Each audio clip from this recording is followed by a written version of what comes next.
Good morning.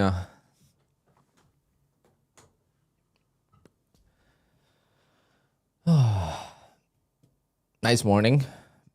Was able to pass some evals, building back up to 20 accounts. Let's pull up the stream, the chat.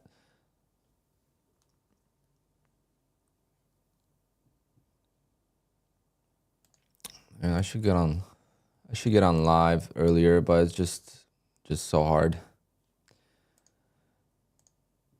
with my tendencies to stay in bed too late.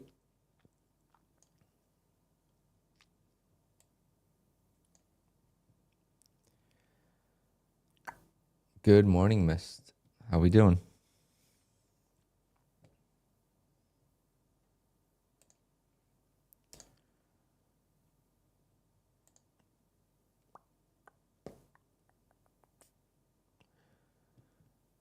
This is an eval.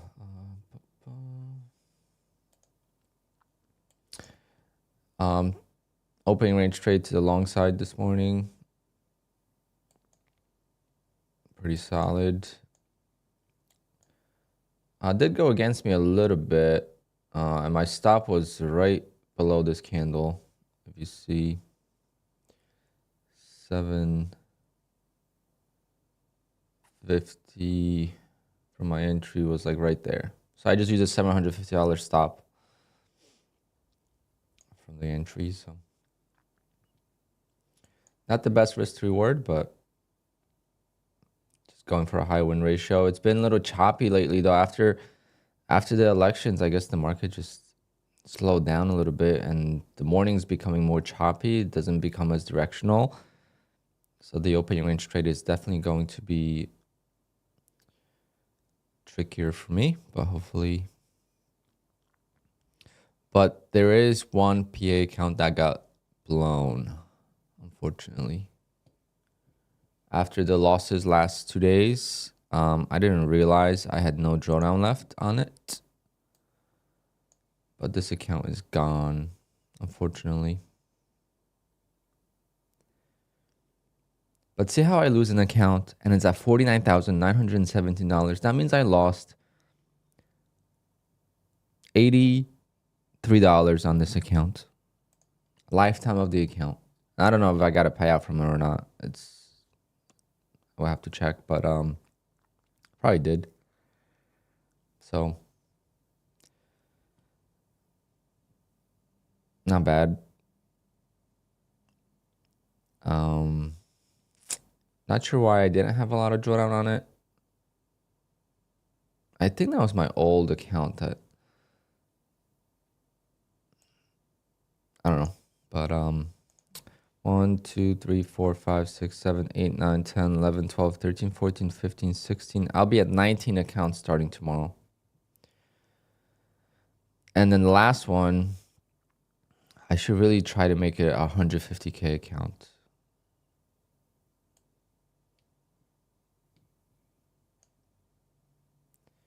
Good morning, guys. Good morning. First live. Welcome. I've been streaming exactly a year now. Every single day, for the most part. I've had my YouTube channel for a long time, but live streaming every single day I started exactly last November. So welcome. It's been a hell of a ride, up and down through the year, and it's just gonna probably end that way. I just hope that it ends a little bit on the positive. And it could start 2025 with, something to hang on to, because until Apex changed the rules and stuff, I didn't know what to hang on to. I was struggling to figure out where I want to go. Do I want to trade micros? Do I want to trade breakouts? Do I want to scalp? Do I want to hold winners? Do I want to have positive risk to reward? All those different things I was trying, and I just couldn't stick to one thing. Now I'm gonna be trading the ORBs, the traps, and then maybe micros. My strategy with micros is very simple. Pick a bias on the day and basically start scaling in with micros, and the risk is $700 and the reward is $200 to $300 on that specific trade. But I get in and out of the micros multiple times. So like, let's say I short now, goes against me, pulls back, I cover one, I add, cover, and just play the range until it fully reverses into my direction and gets me to like $200-$300 in profit. With that, you just need the right bias. You could survive 200-300 points down against you, and still, as long as there is a reversal, you'll make money. So I hit a peak of 68 on mine this morning. Very nice. If you guys are not familiar with Slade, does live stream as well, so give him a follow. He's been a great supporter of the stream, so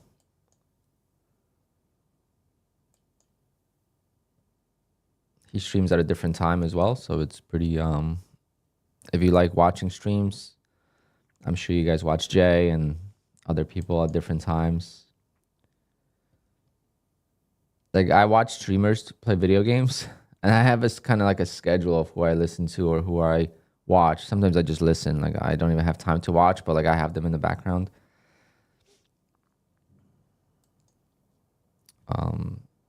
With the market, it's a little bit different. Obviously, the market, even though it is open 24 hours, some people do well overnight. I mean, Slade, you do well overnight, right? You make most of your profit overnight? I saw your killer day yesterday too. Yeah, so my first trade is my opening range trade. I don't really do it on stream right now. I'm getting back into it. I feel like it puts so much pressure on me to do it live on stream. And my plan is to be, all right, so 9:45 is here, so I got to get ready for the next trade. But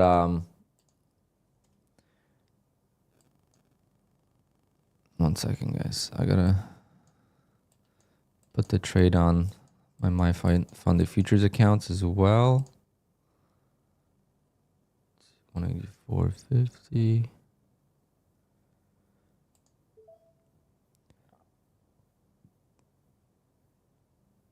So on my funded futures, I'm just going to take the breakout of the range. And then on the Apex, I'm going to obviously do my usual. Wait for the close above the range, then take it. But my plan is to just be live when I do the trade. Maybe not show on stream, but like be live. I could have a different scene. I don't have to show my chart or have a different chart open. But this morning, I also wanted to focus on evals, and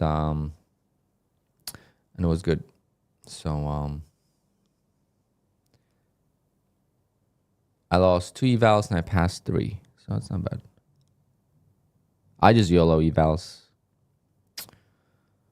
meaning I go 10 contracts.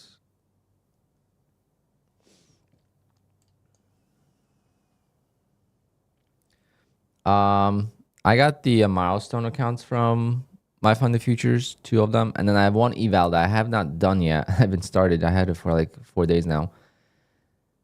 The problem is that I have not set up my copy trader yet on QUANTOWER to copy into my my funded futures accounts from Apex. I know it's possible, but it is not as easy because it's not rhythmic. So I'm trying to kind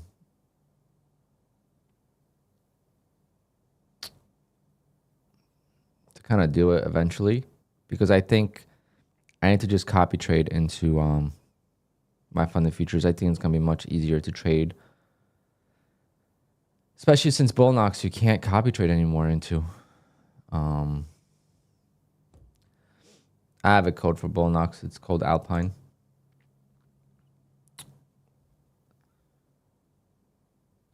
It's easier to remember.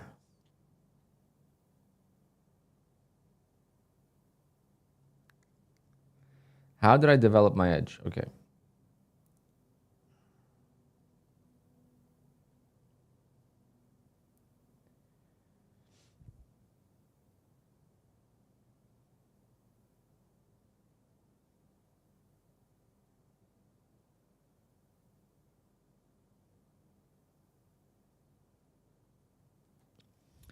One second, guys, because it might be triggered into a trade here, so gotta wait.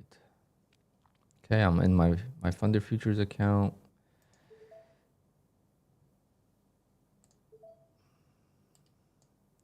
Not gonna wait for the close. I'm just gonna pull back enough that if it breaks the low of this candle, I want to be in.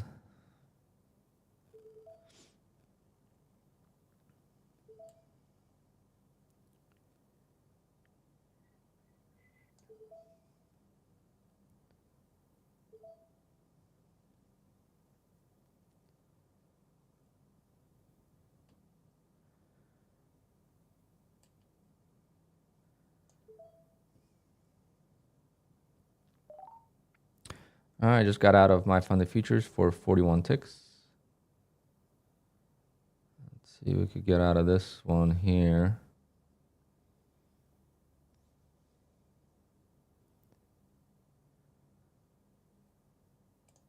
You know what? I'm going to take it today. I've been on a little bit of a slump.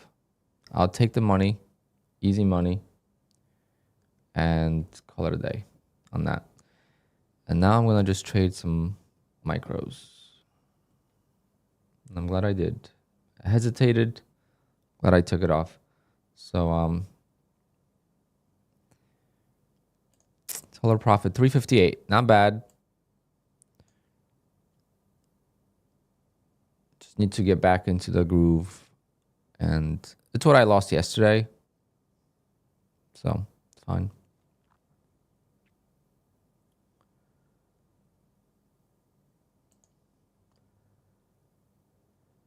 All right, so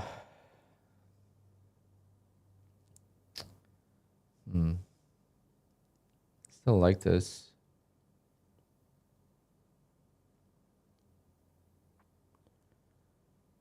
Should I take it on a new account?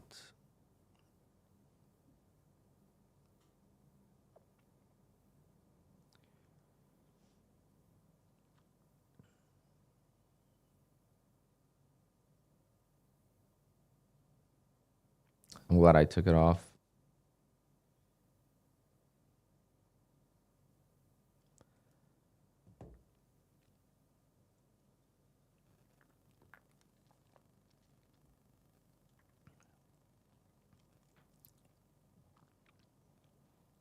Past 2 evals on this move. Very nice. Did you guys trade the news this morning? Seemed pretty clean.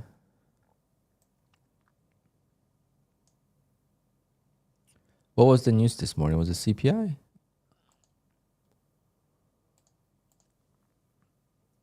Because of it.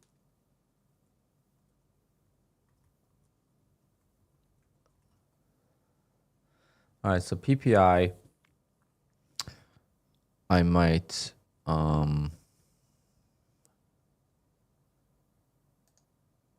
try to pass 150K eval, because I would love to have 150K eval.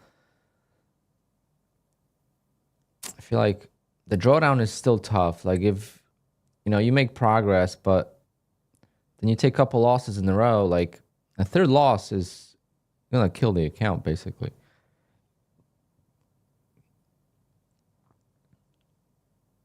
With the 150K accounts, you have a lot of breathing room. Kind of want to take this again on just one account. Oh, kind of missed it there.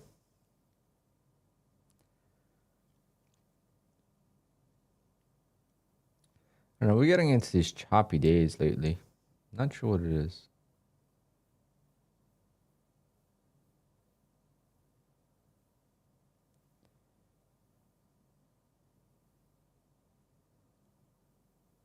Not sure what it is lately.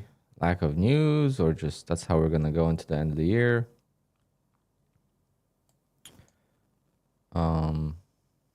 This move yesterday was nice.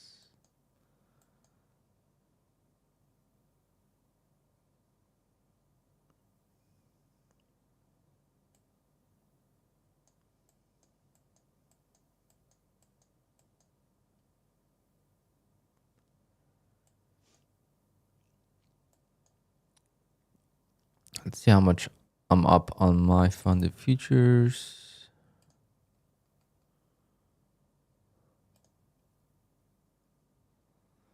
Right, $200.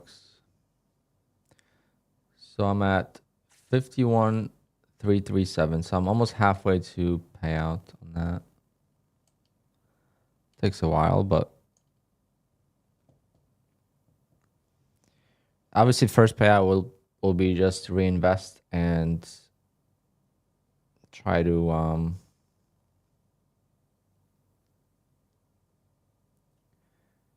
I guess you could have only 3 accounts with my funded futures, right? Which I have 3, so I guess the key is to get at least one payout.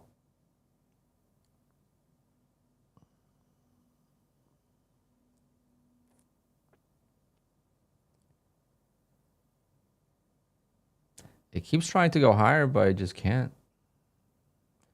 Still like the short.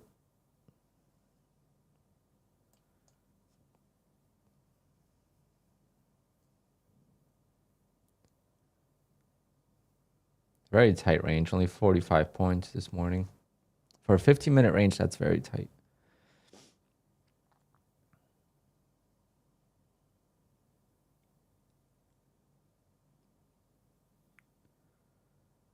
Five-minute opening range trade would have lost right away.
All right.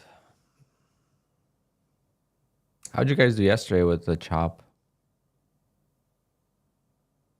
I was actually, for being red, I'm not usually, happy to end red. Like usually you're bummed out. Yesterday I was actually very happy to end red. Like it was kind of weird.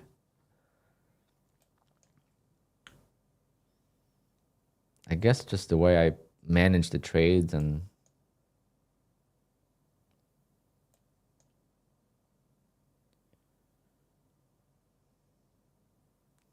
it was bad. Blew up an account, small green, red. Yeah, yesterday a lot of people in my Discord were complaining too, and even on stream. Like, look at this. Like, this is nothing but scalping price action.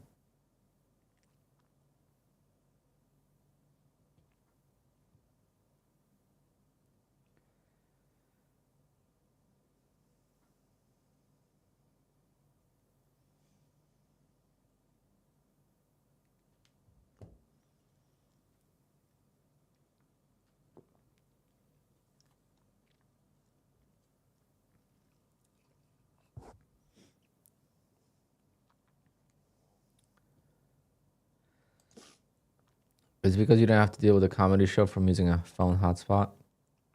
Yeah, that was something else, man. Oh, I'm glad I still have those accounts.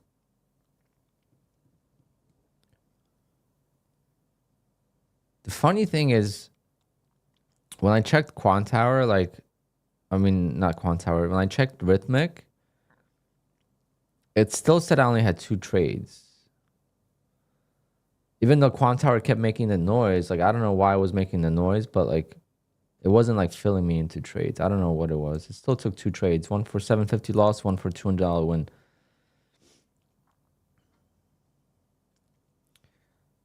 So, just weird. Still failed to go higher. Like, just shorting these pops.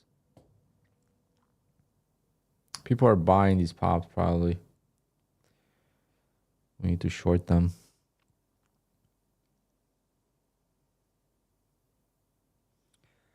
Finally breaks down. How much drawdown would I go through?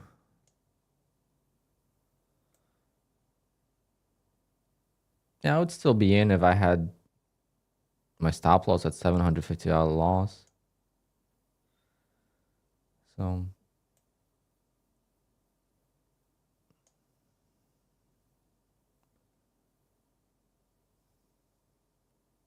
not too bad.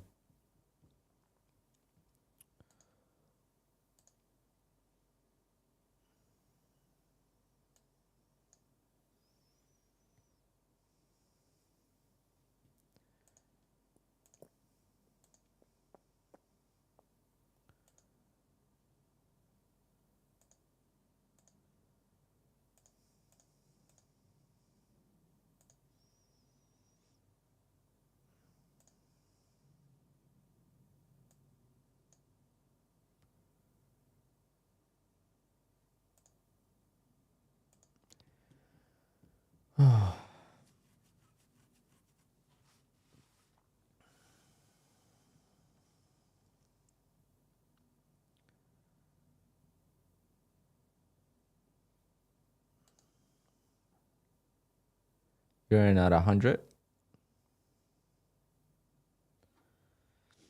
I mean, that's the low of the overnight session. So yeah, it could bounce off of there.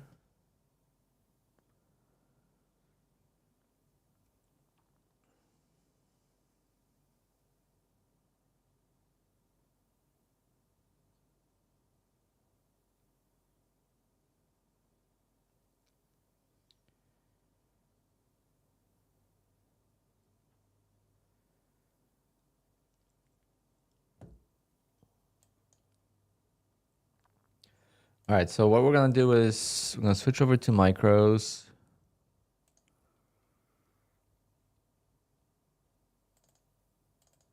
And I'm gonna trade some micros here.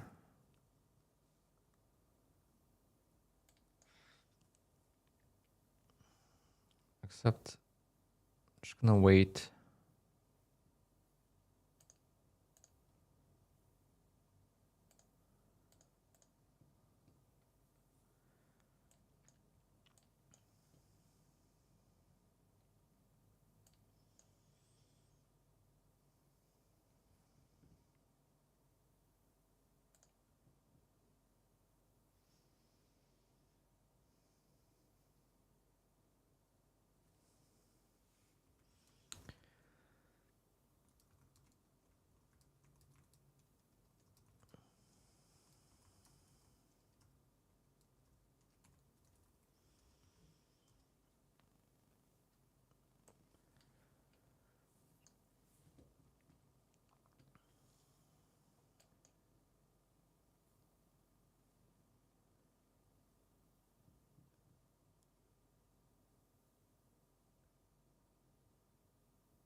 On the 5-minute,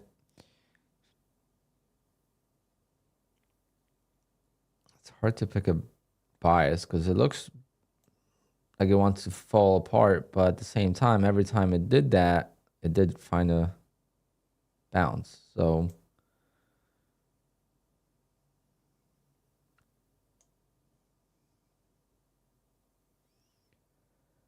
don't want to get too ahead of myself.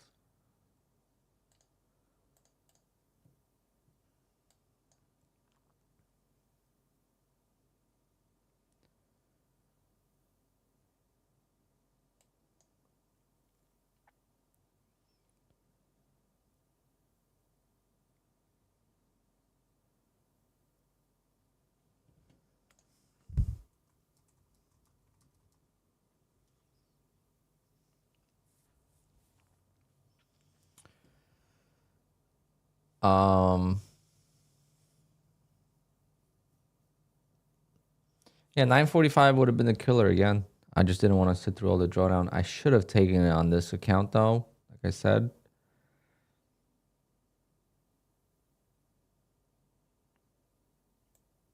Would have had to sit through some drawdown, but would have never been stopped out. Look at that go. We just broke the lows of overnight. We're going to retest the lows from yesterday, which is at 150. 1,055. 21,055.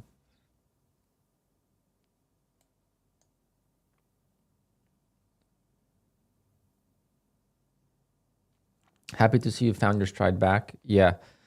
Small changes. Just small changes back to the very basics. Not trying to overdo it. I was in a big funk. I was trying too many different things. Too complicated of trading. Scaling out of trades and winning on trades and then forgetting to copy trade, and then I wouldn't win on a trade and I would copy trade. So like everything I did there's something wrong, and I was never happy with how things were going. It was due to lack of focus and just like being on the wrong account, because I had different copy groups, right? So like I had one copy group and the second copy group. Well, I'll be on the wrong account because sometimes on QUANTOWER, you think you're selecting one account, but then you click on, somehow it clicks on the other one, like above it or below it. And you don't notice that. Just little things like that where I went on a huge green streak and I had nothing to show for it besides a couple accounts because I wasn't copy trading.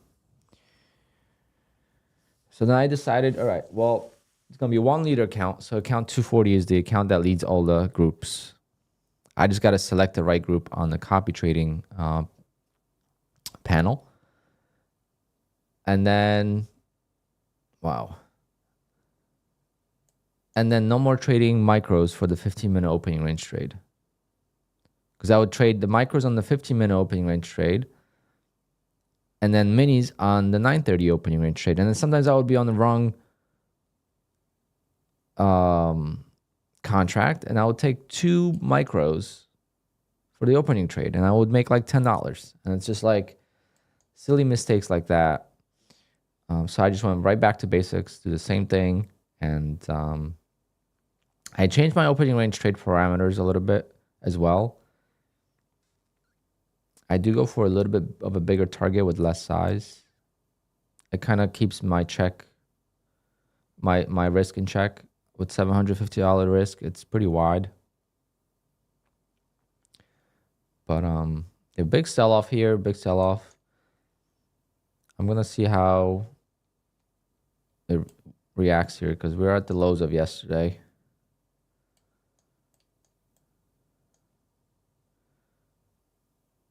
Milo, no, you could, it's right in there. When you go to activate your account, you'll see $85.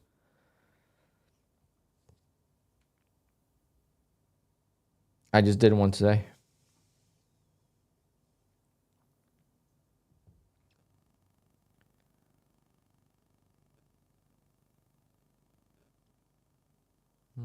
I guess we are finding a bounce. See if we retest one more time.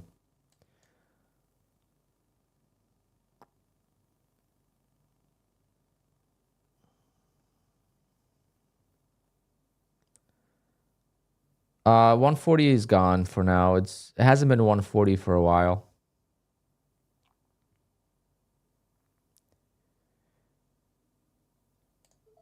You know what? I'm gonna start with this. So this is a brand new account. So $750 risk to make $300. Let's see if we could do it.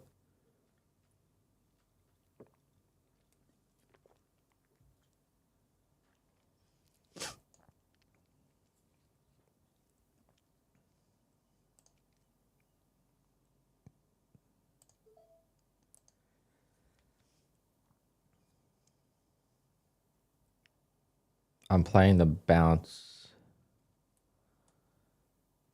but thing is, when you play micros and you get it right the first contract, it's hard to scale in. Like, see, like I wish I was in the mini right now. But what a bounce off the yesterday's low. But see, that's how you develop your edge a little bit. Like, all right, next time I'm gonna be watching for when we have a V-shaped reversal. Because if it's a low and it's like a grind, it's different. But when it's a V-shaped reversal low, that has more impact. And when we sell off hard into it and then we bounce right off of it, that's also more meaningful. I mean, I'm not going to be too greedy. So if it's just one micro, I'm going to take it off for $100 profit. Holy crappers.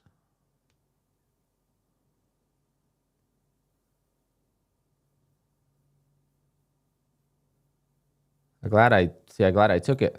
Like with the mini, I would never take this, but with the micro, I'm okay taking it because I don't need to be right on the first trade, on the first entry.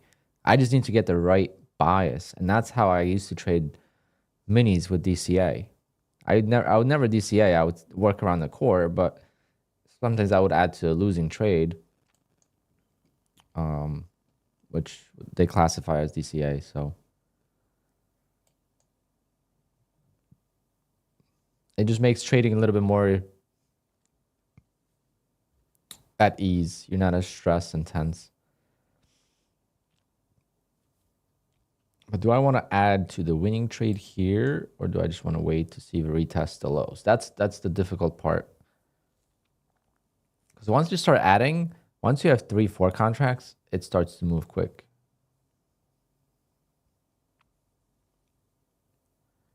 And we haven't had any confirmation that this is going to hold up.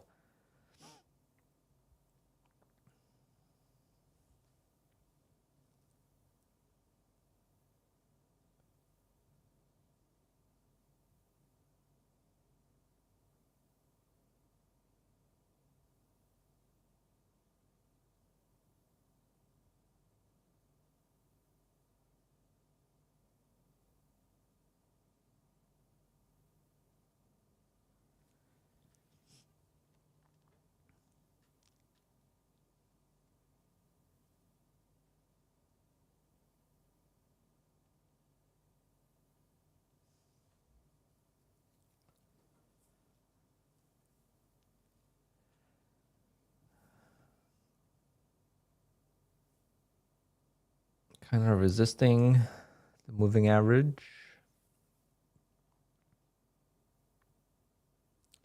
I definitely want to get out before we hit the 15-minute low. I feel like that's going to be a resistance point.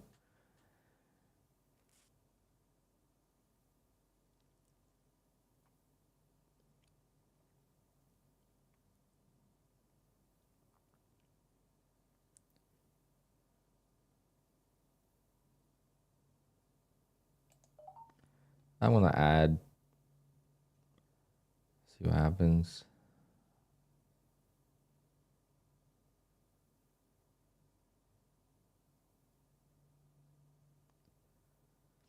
See if it holds.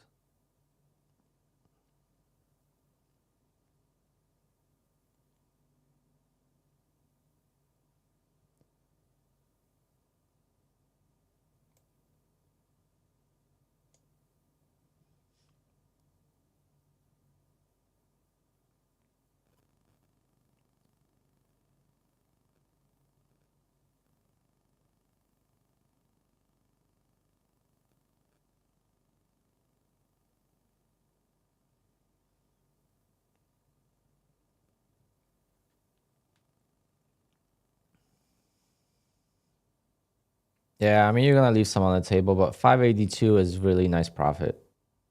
You can't be too upset with that.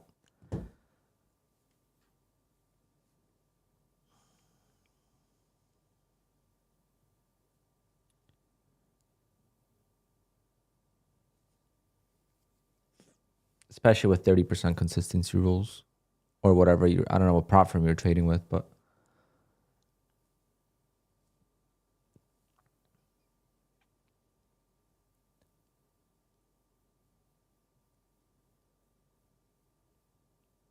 oh, you're with Top Step. Yeah, with Top Step would be nice to get a runner, but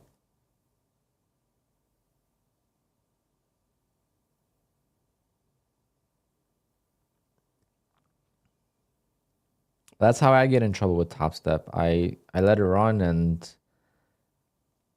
just don't take off the profit. Like here, for example, I was up quite a lot, you know? Look, I was up 30 points. I didn't take it off. If I was in the mini, I would have definitely taken it off.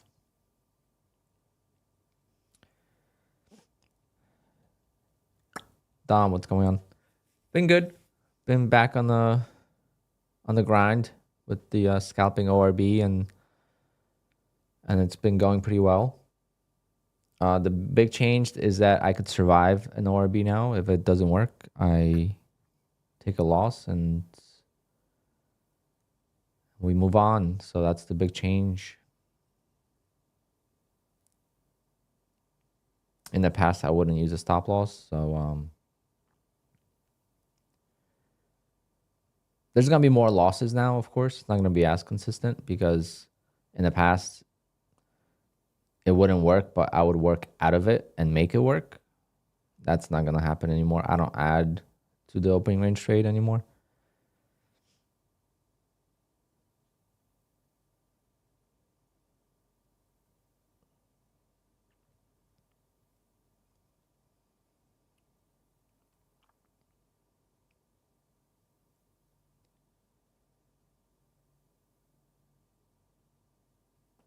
I just can't wait to grow the accounts where I could take more size on the ORB.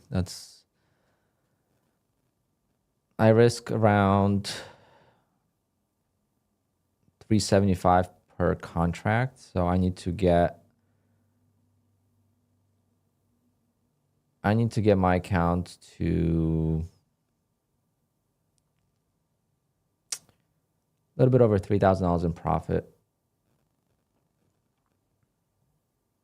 to be able to take 3 contracts.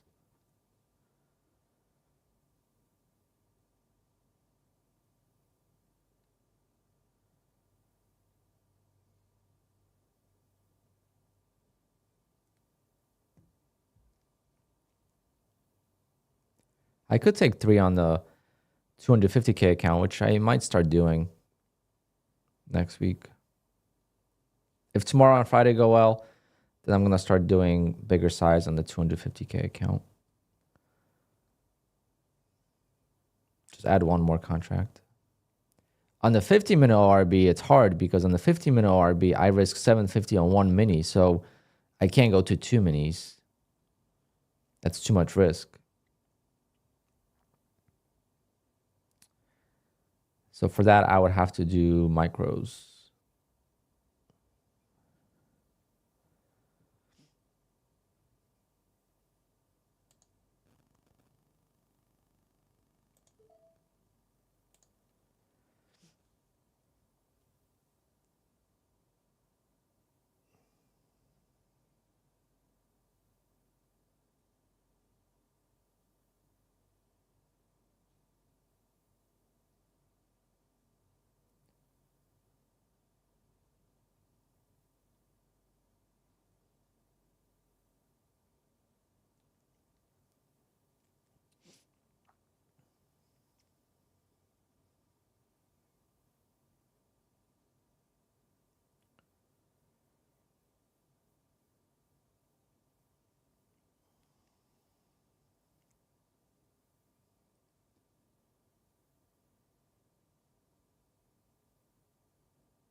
I should have taken that off.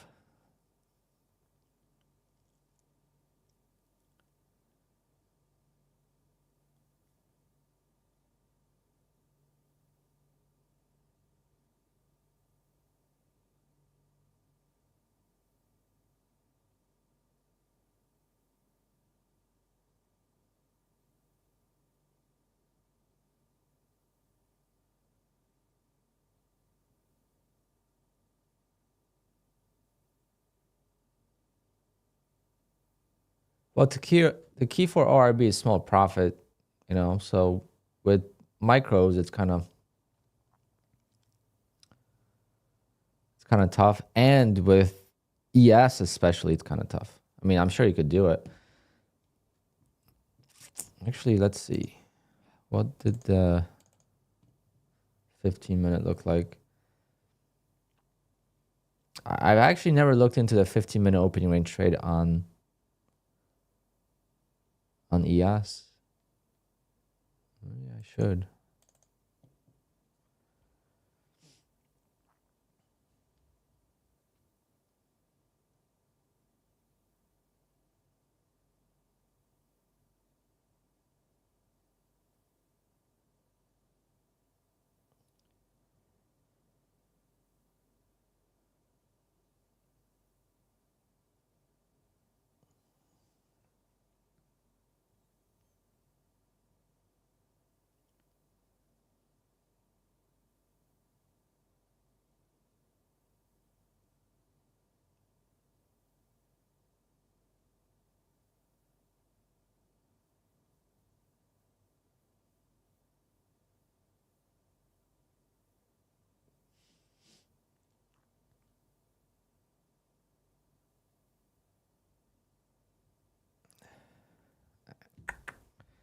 Guess we're going lower here.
I'm long. I'm long right now. Sorry, guys. Just been distracted.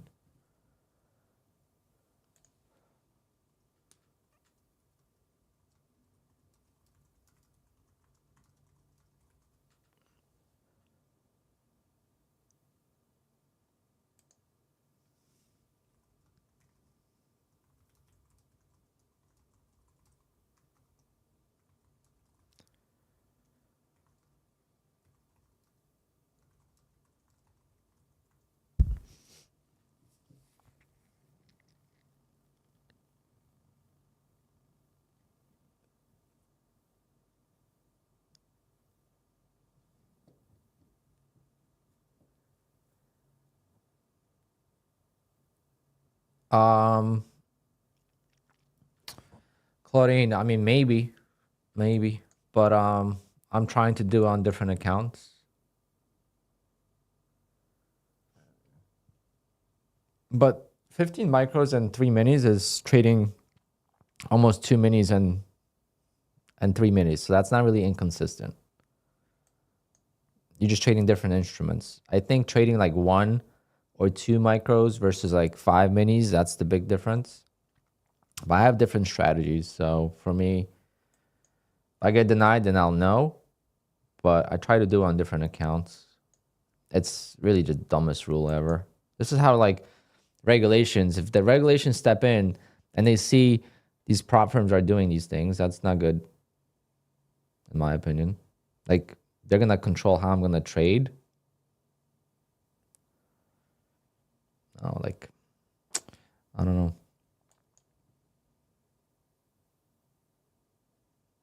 They got to regulate it and control it on the front end. I've been saying that since the very beginning of all this stuff, how Top Step does it, right? With Top Step, they control it. They don't want you trading micros. What do? They don't let you convert micros to minis, meaning if you have two 2 minis, you can't trade 20 micros. It doesn't convert. They don't want you scaling in and DCAing. They only allow you to trade 2 contracts until you grow your account. Front end protection. And I think that's the best way to do it. Well, now they do on Top Step X, yes.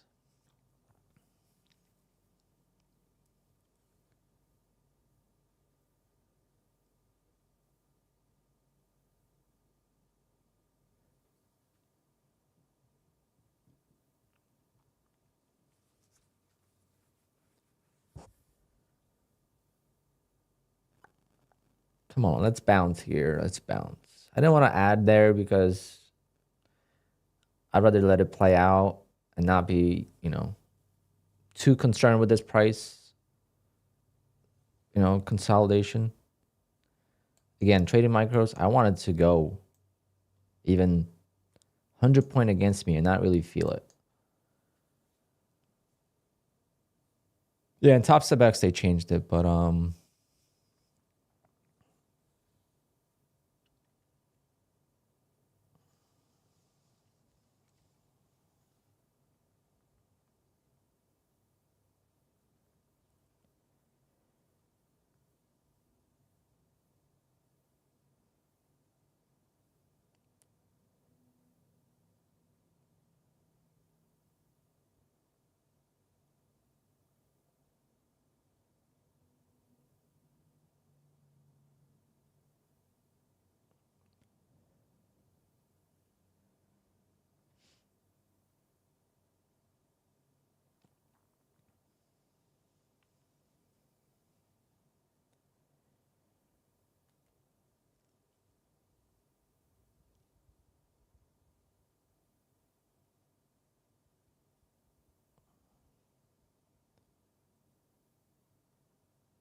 nice bounce.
Oh man, my phone was ringing. My bad. I was gonna say, you're good. I just been distracted and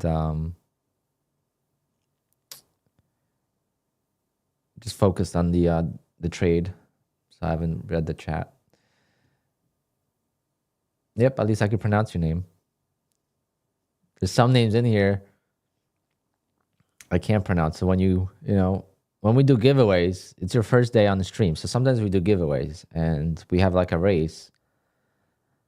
I'm big into cars, as you could see. So we do like a race for a giveaway, and I call out the names, and if I can't pronounce the name, it's like boring. So it's gonna be fun.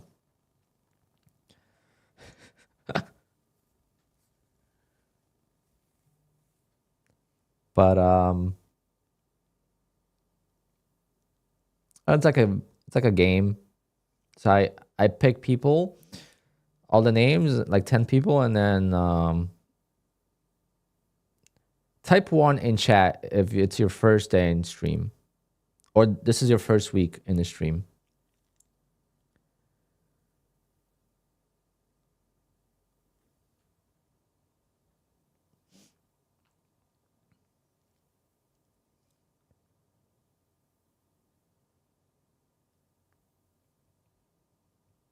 We got a few people.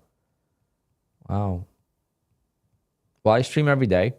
I try to get on around 9:30. I stream till about noon right now. I will be streaming till 2, 3 o'clock around the holidays. So like in December, once I'm a full-time DJ. So I'm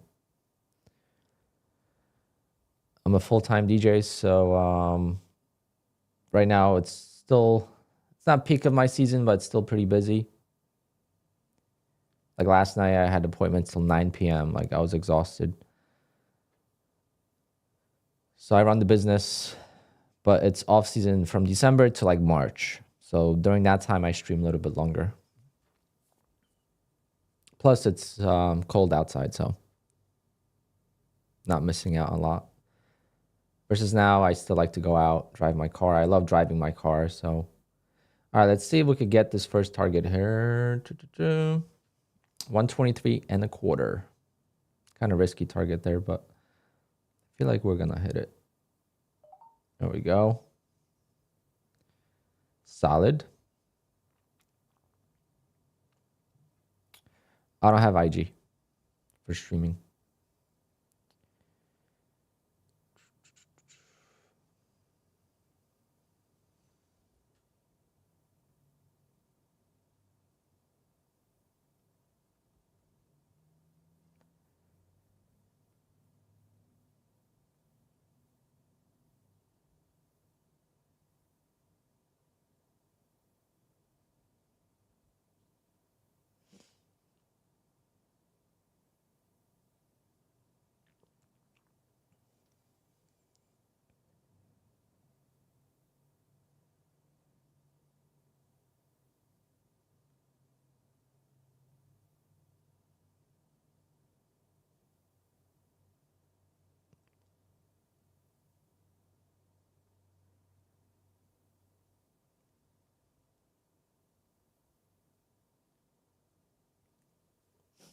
Oh, second target. Oh, should have just let it go a little longer. That's right. We'll add it back in. We pull back. That's right. $140 to start. Can't be too greedy on 2 micros. I mean, that's pretty solid. I think we're going to reject the 15-minute. Maybe retest.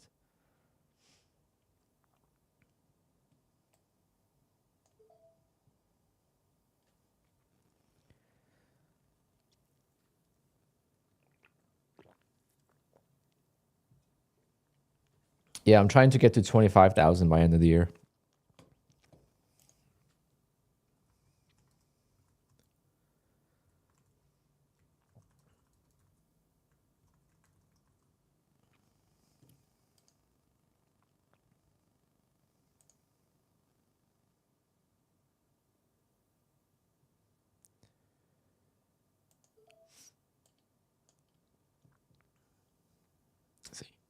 All right, that was pretty good. Should I lower this entry though? Nah, screw it.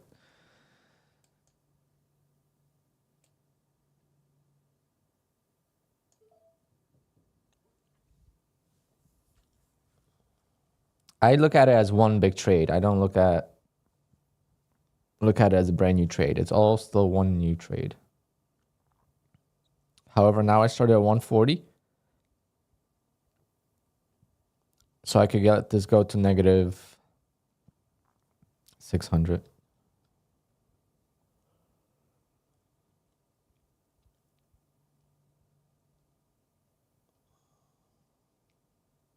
That's how I keep my, risk in check.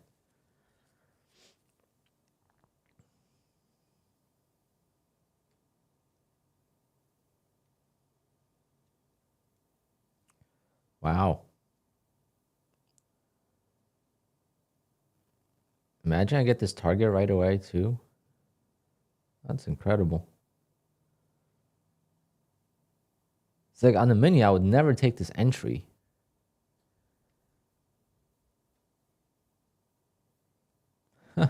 Wow. I am impressed.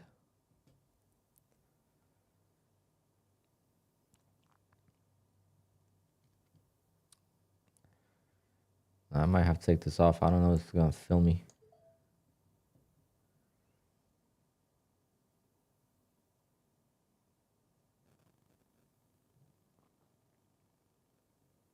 Aw, you bastards.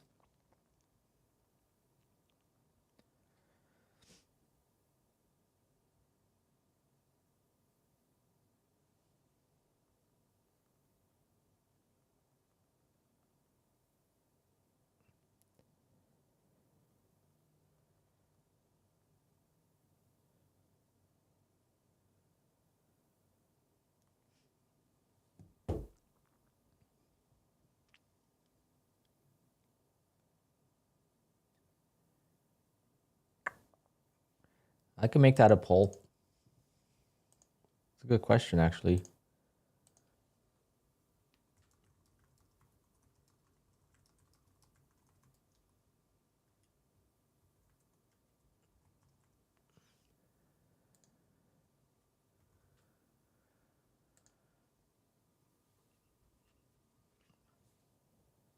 Do I teach my strategy? No.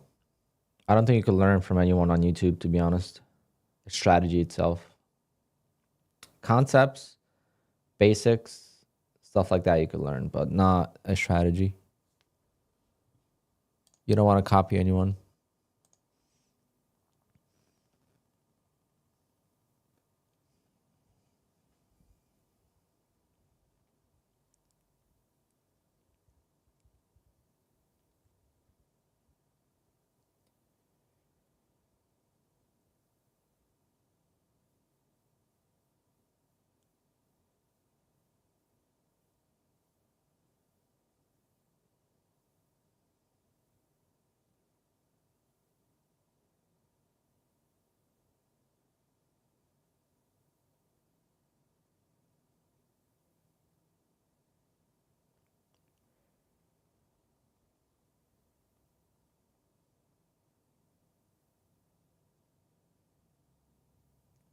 Man, what a miss. I should have just taken it off. What a miss there by a couple ticks. Bummer.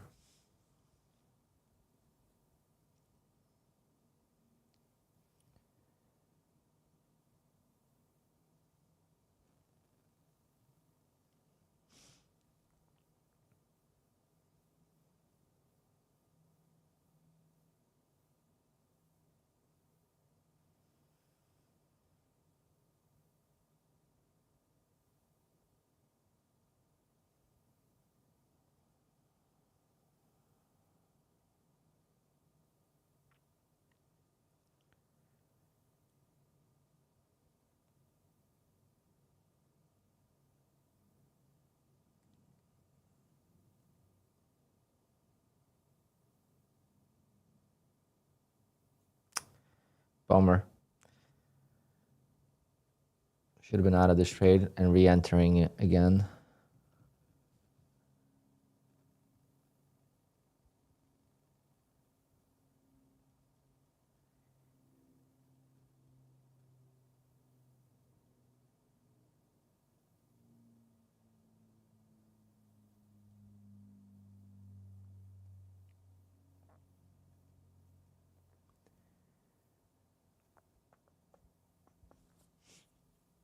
Do I want to enter there or do I want to wait for the lows? I'm going to enter there as support. Might as well. The third one will be at the lows.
Ah, come on, guys. Why can't we get filled?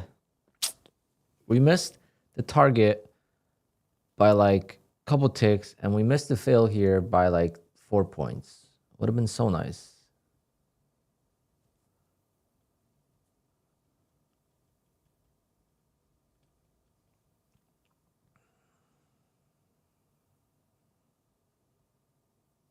Now I'm in this chop.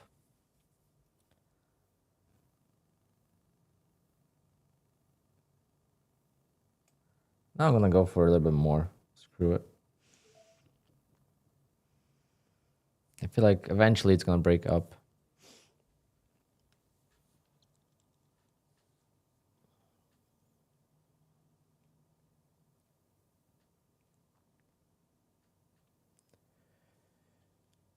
Let's see. A lot of people trade micros and get payouts. That's pretty impressive. Getting payouts in micros is very... And by what I mean by micros, okay? If you're trading 30 micros, your answer should be minis. Because if it's anything over like 9 micros, you're trading minis. You're just splitting them up. So you're trading size. What I was asking is whether or not you're using small size like I am right now and getting to payouts.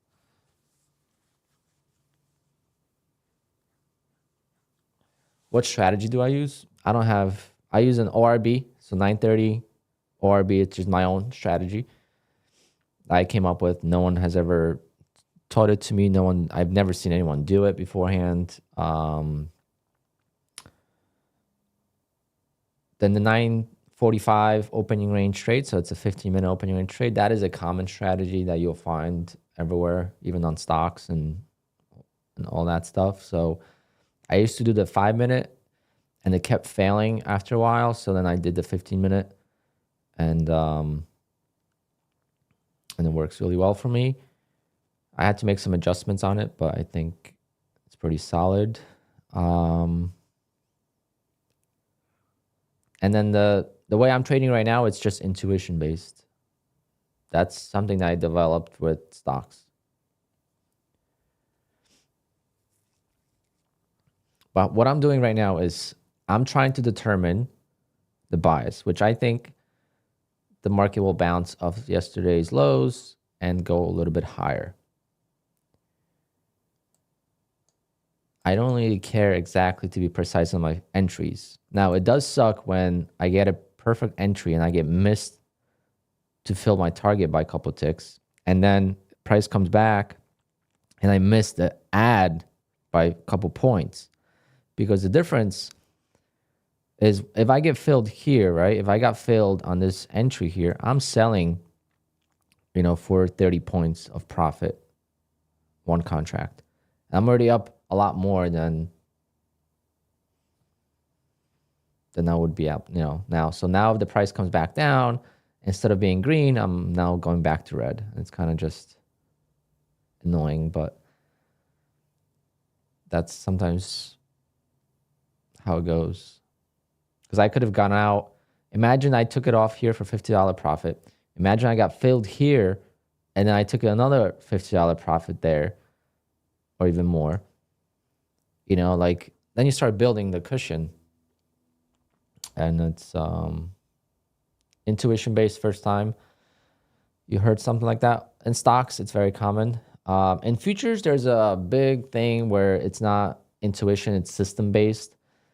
But, if it was system based, everyone could do it and copy you. I don't think trading is like that. I think trading is art. I don't think it's science, but that's just me. That's how I've seen base traders trade. I see them scale in, scale out of trades, and there's some traders that make 90% of their profits 10 days out of the year. That's different, right?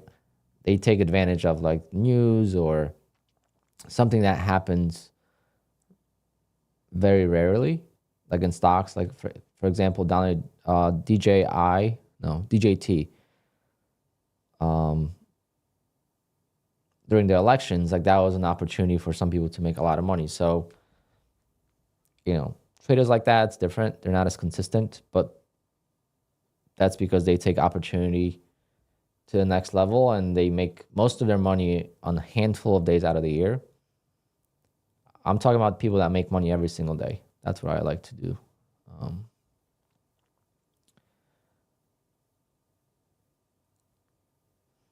Fundamentals always play a part into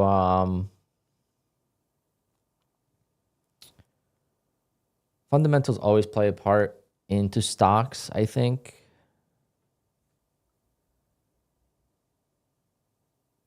But it's more so like the news, the catalyst. Is it legit? In stocks, what happens is if one stock is running, let's say if Tesla is running on some positive news, all the EV stocks are going to run. But those EV stocks don't have any news. They're just running because Tesla is running. So they're easier to short eventually. Once the hype dies down on the news about Tesla, the other EVs will sell off because they didn't have any news. They were just sympathy plays. Yeah, what's BTC at? I know it was 80,000. It's climbing like crazy. I should have bought some.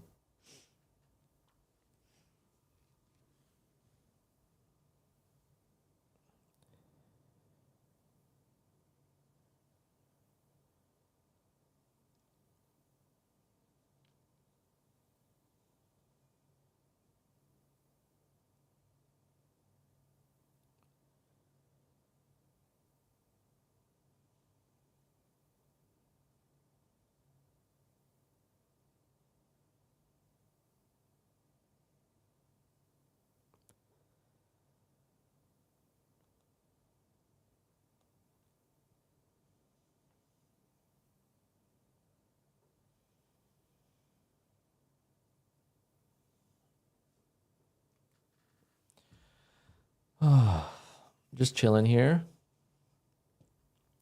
Nice to meet you too, Gyro. Oh, Hyro. How do you say your name? Hyro? It's got to be Hyro. J is H in Spanish.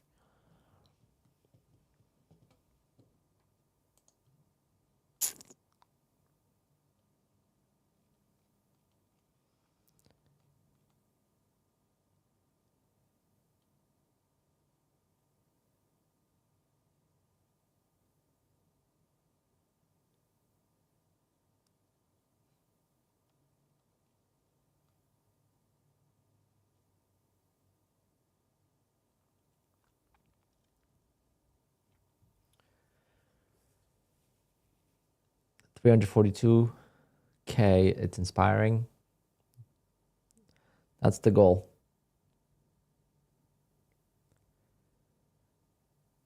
It's inspiring to me even. Like, I never thought about doing that. If you watch my videos, if you're new to my channel, you should watch my videos from like December and January. How I made a video about my goal for the year, which was $150,000 in payouts. And I went on the slump too. I've not missed a single payout month since May of 2023. I've gotten paid at least once, at least $2,000 every single month since May of 2023. So I'm on a big streak. But some months, I only made like 4,000. October I made 8,000, which is 8,000 is good. I mean, 8,000 is 100K salary a year. But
100K in New Jersey, you're living in a cheap apartment.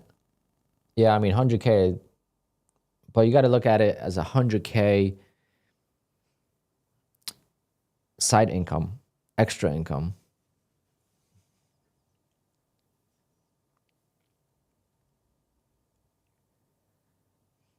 I would never trade full time. I just don't see myself doing that. It would put too much stress.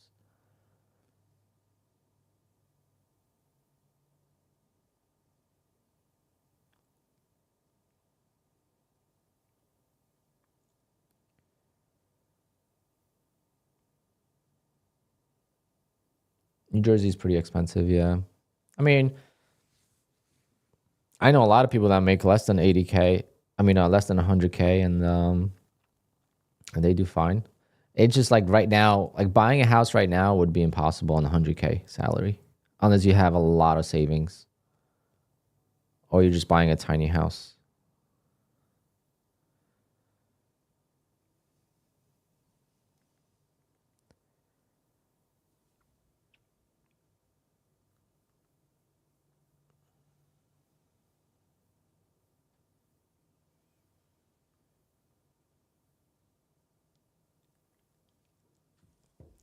Do I trade the whole session? No. Nope. I'm usually done. Lately, I'm done around 12 o'clock. Just trying to enjoy some of the beautiful weather we've been having in New Jersey. It's creating wildfires, but we haven't had rain in like 40 days. We had a little drizzle the other day, and I lost power and internet. I don't know what caused that, but it was raining a little bit, and I lost power, and kind of want to add a second one just because just one is not enough. But just trying to enjoy. I'm into cars. I'm working on my garage. A lot of landscaping stuff to do, like blowing the leaves and all that stuff. there's always something to do around the house. There's always something to do. So I'm trying not to stream too late, because if I stream too late, I feel like I'm behind on everything. So that's the reason. But once December comes around, I'll be streaming till like 2 o'clock. Sometimes even all day. And during Thanksgiving week, I'll be doing giveaways every single day.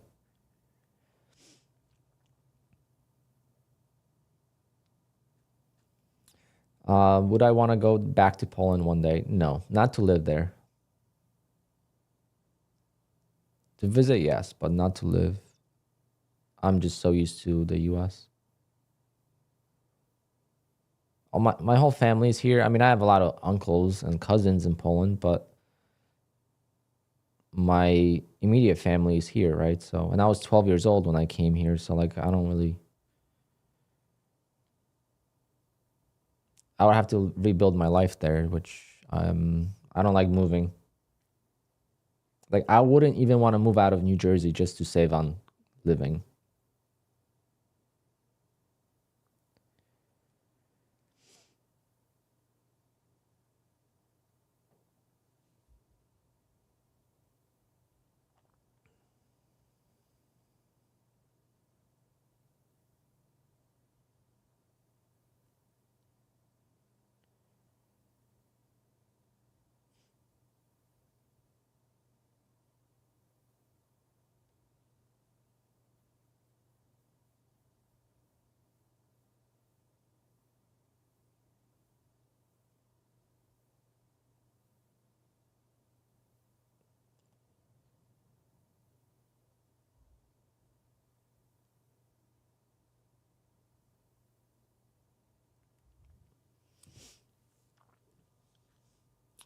Yeah, apparently Volnox is not going to let us copy trade into other firms, which is going to be a bummer.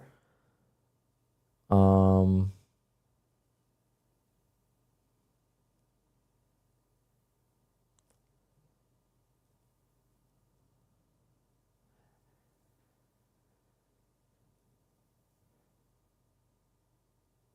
mean, everyone living in Poland is like living in the US.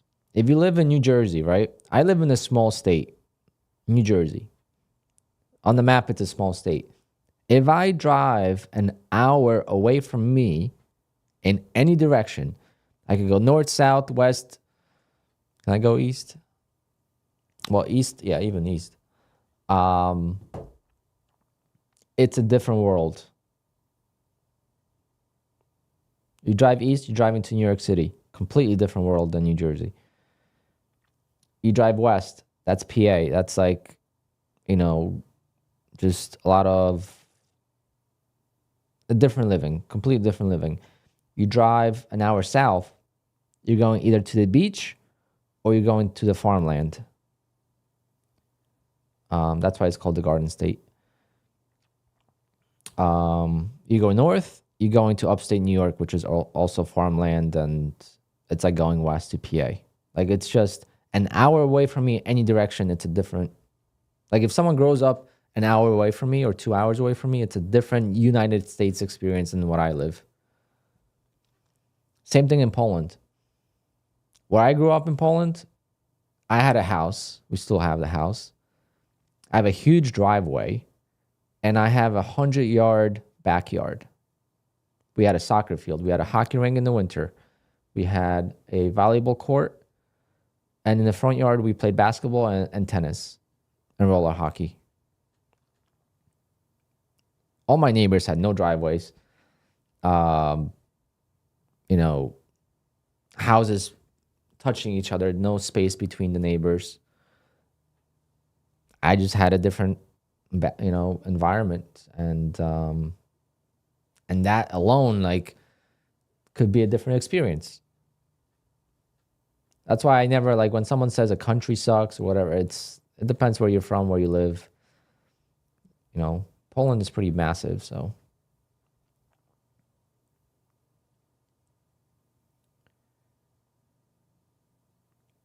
New York City is the worst. There's nothing worse than New York City. Like, every time I go to New York City, there's two reasons why I go to New York City. I'm a huge hockey fan, so I go to the New York Ranger games, which is at Madison Square Garden, or I go to my dealership with my car.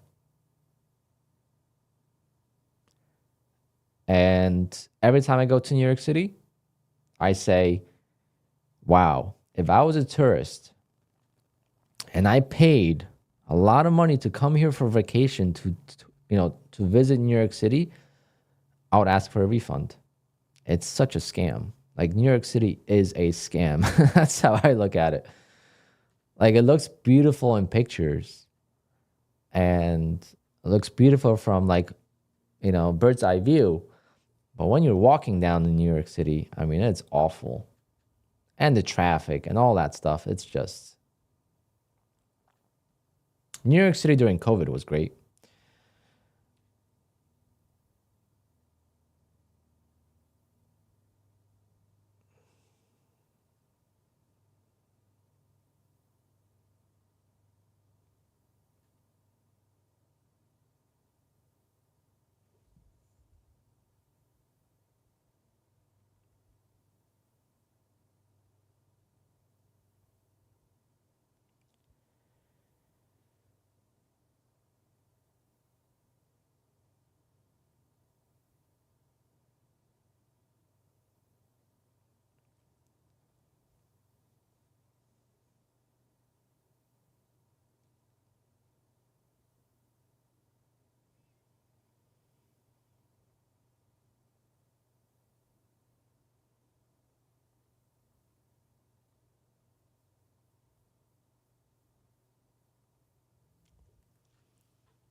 John Q, apparently in the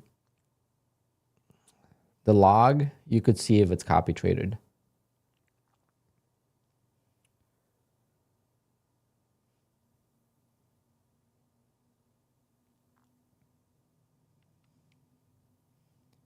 Paris is a shithole too, yeah. It all depends.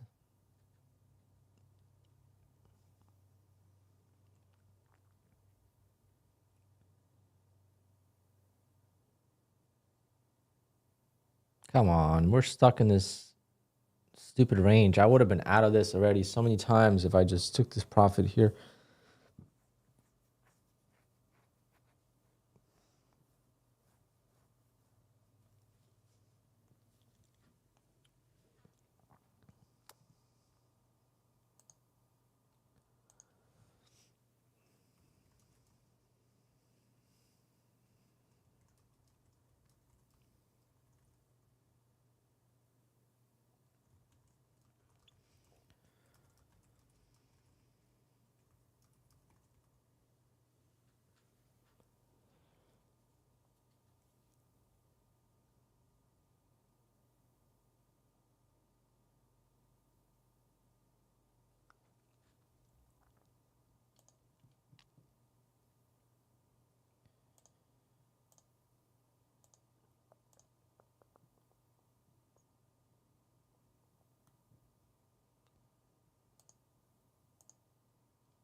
It's not on the website, it's on the PA agreement.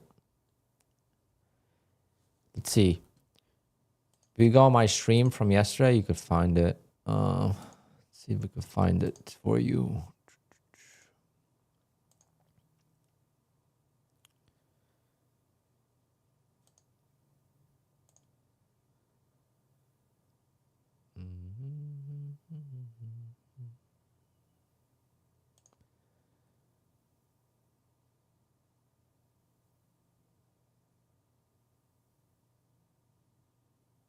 Okay, I think I found it.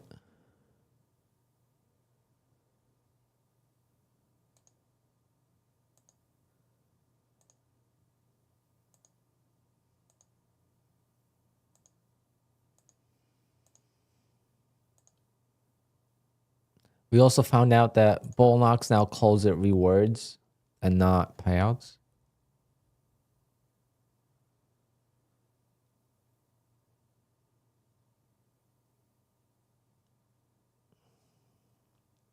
I'm trying to find the exact moment.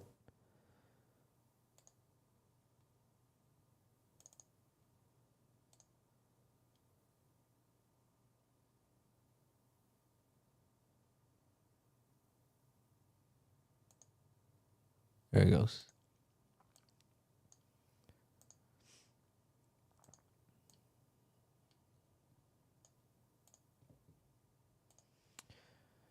Can you see this? So the trade copy functionality is exclusively available for accounts operating within the same company. Copy trading or copying trades from accounts belonging to other companies is strictly prohibited. This policy also extends to copying trades from accounts within the company's system to those belonging to other companies. You can only copy trades from qualification or evals to master accounts, aka funded accounts. And then rewards. See, it's not payouts anymore, it's rewards now. So you get rewarded for doing well, I guess.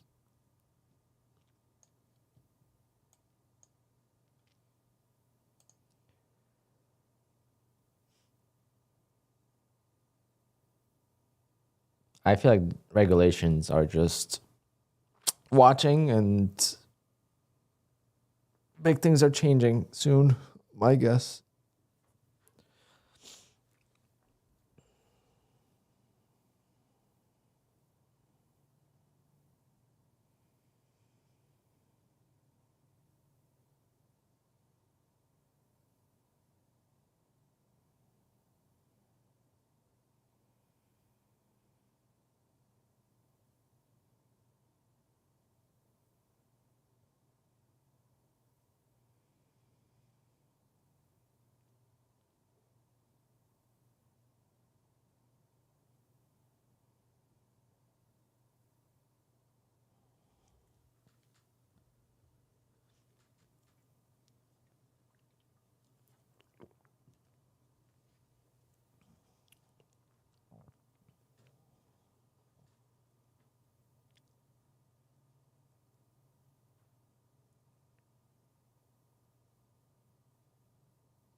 Oh man, I just need to add, I think one contract is just too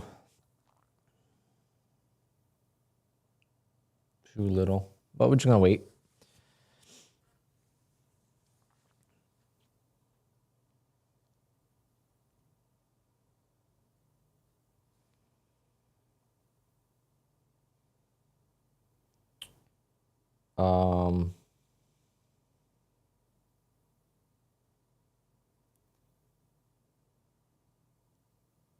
Bullnox could be another FTT now. Bullnox has been around for a long time.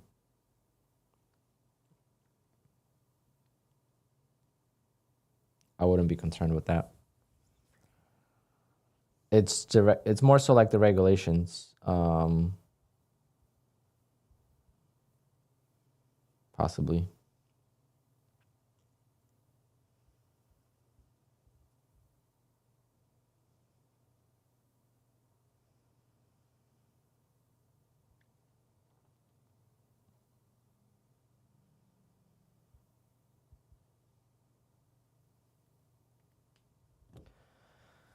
Oh man, I wish I got to add.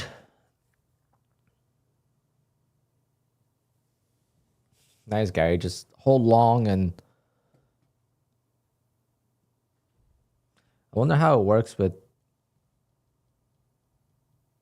settlement. Right, yeah. I wasn't gonna be the one telling you this, so I'm glad we're on the same page, Gary. Do you have a video playlist on QUANTOWER? No. But there's another plugin I found yesterday. It was in my Discord. I didn't know about this. But look at this, guys. It's not that convenient to use, but like it's pretty cool. Like this shows all the accounts I have logged into. So you could see my funded futures, my Bullnox accounts, my evals with Apex here. I passed. This is pretty sweet.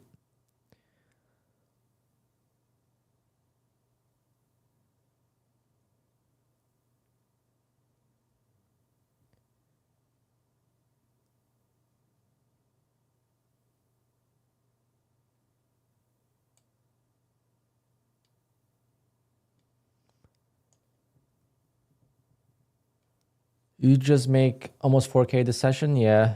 But you can't look at it that way.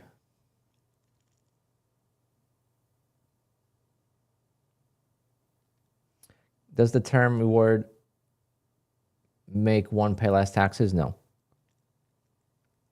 How do we get this plugin? It's in my Discord. But actually, hold on. I want to give credit where it's due.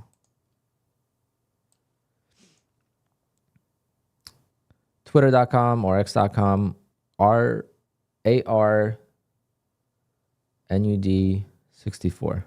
That's who created this.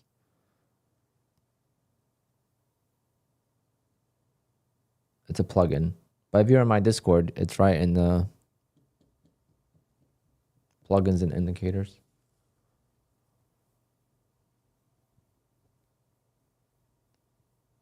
Also, I found another thing, and I didn't know this even existed.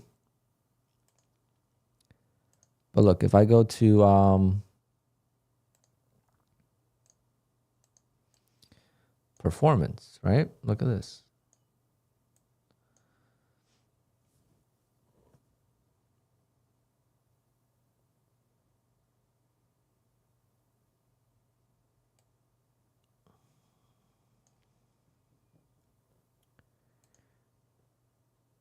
This month.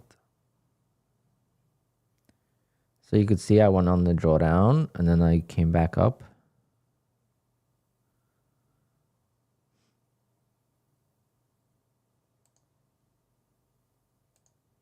Last month was choppy and then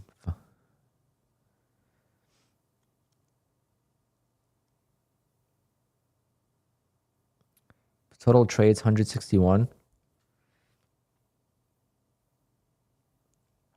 Winning trades 72, losing trades 19. That was last month. I don't know when I got this account. But let's see, like this. So you can kind of see, like, this is pretty sweet. You could see like the overview of the account.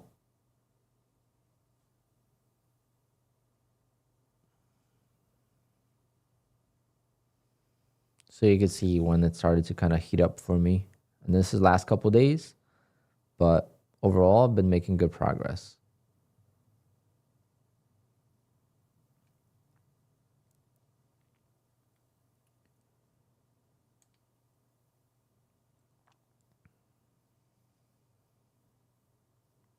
So win ratio is pretty good. I mean, 103 winning trades, 23 losing trades. So what happens to the rest of the trades? 103 plus 23 does not equal to 211.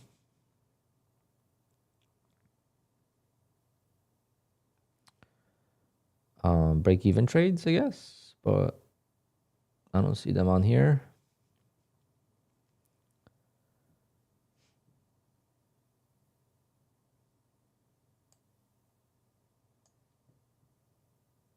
Yeah, that feature is free, or not free. It's part of QUANTOWER.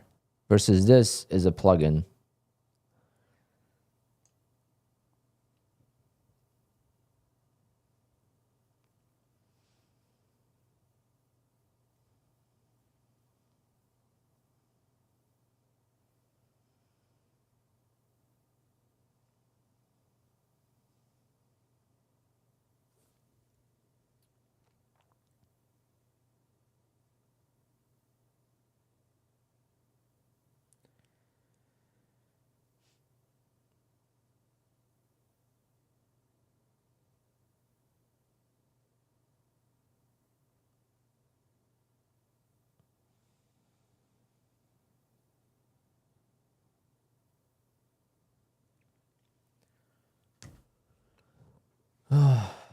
How do I keep myself from over leveraging even on evals? On evals, I over leverage. On evals, I really just go all in.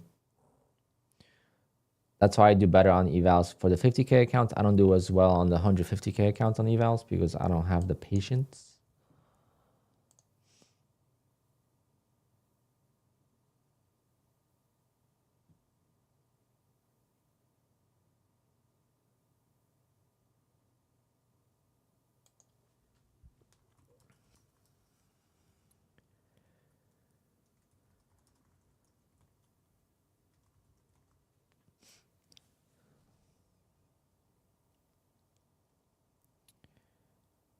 Did I close this thing?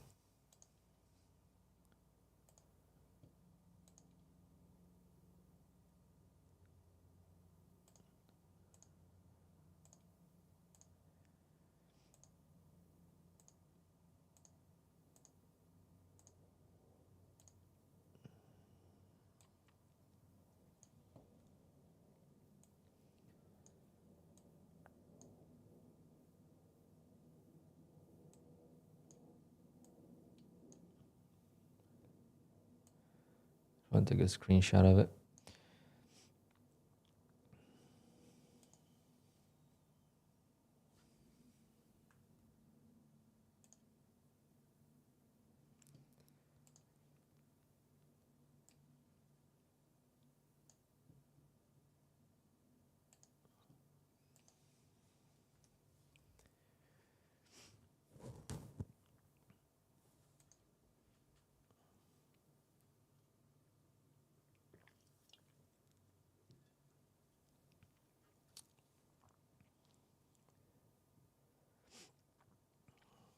John Q, maybe, but don't let it get to you and just trade normally.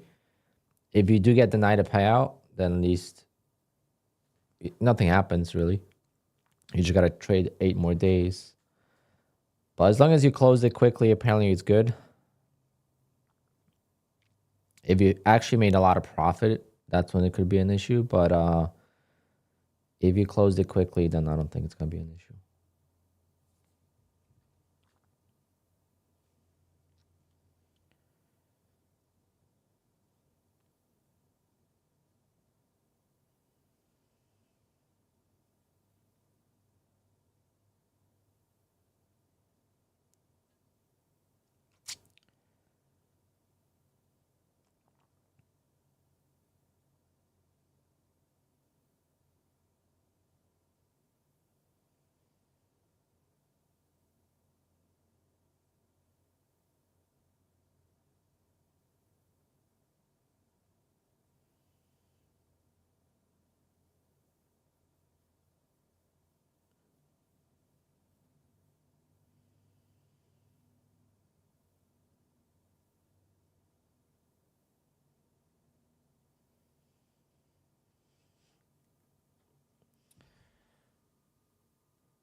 Oh yeah, I mean I've been trading for 8 years, so anxiety, not so much anxiety, but like stress and nerves, and always like in the beginning, like I used to trade real money, right? So it was a lot different back then. That kind of taught me to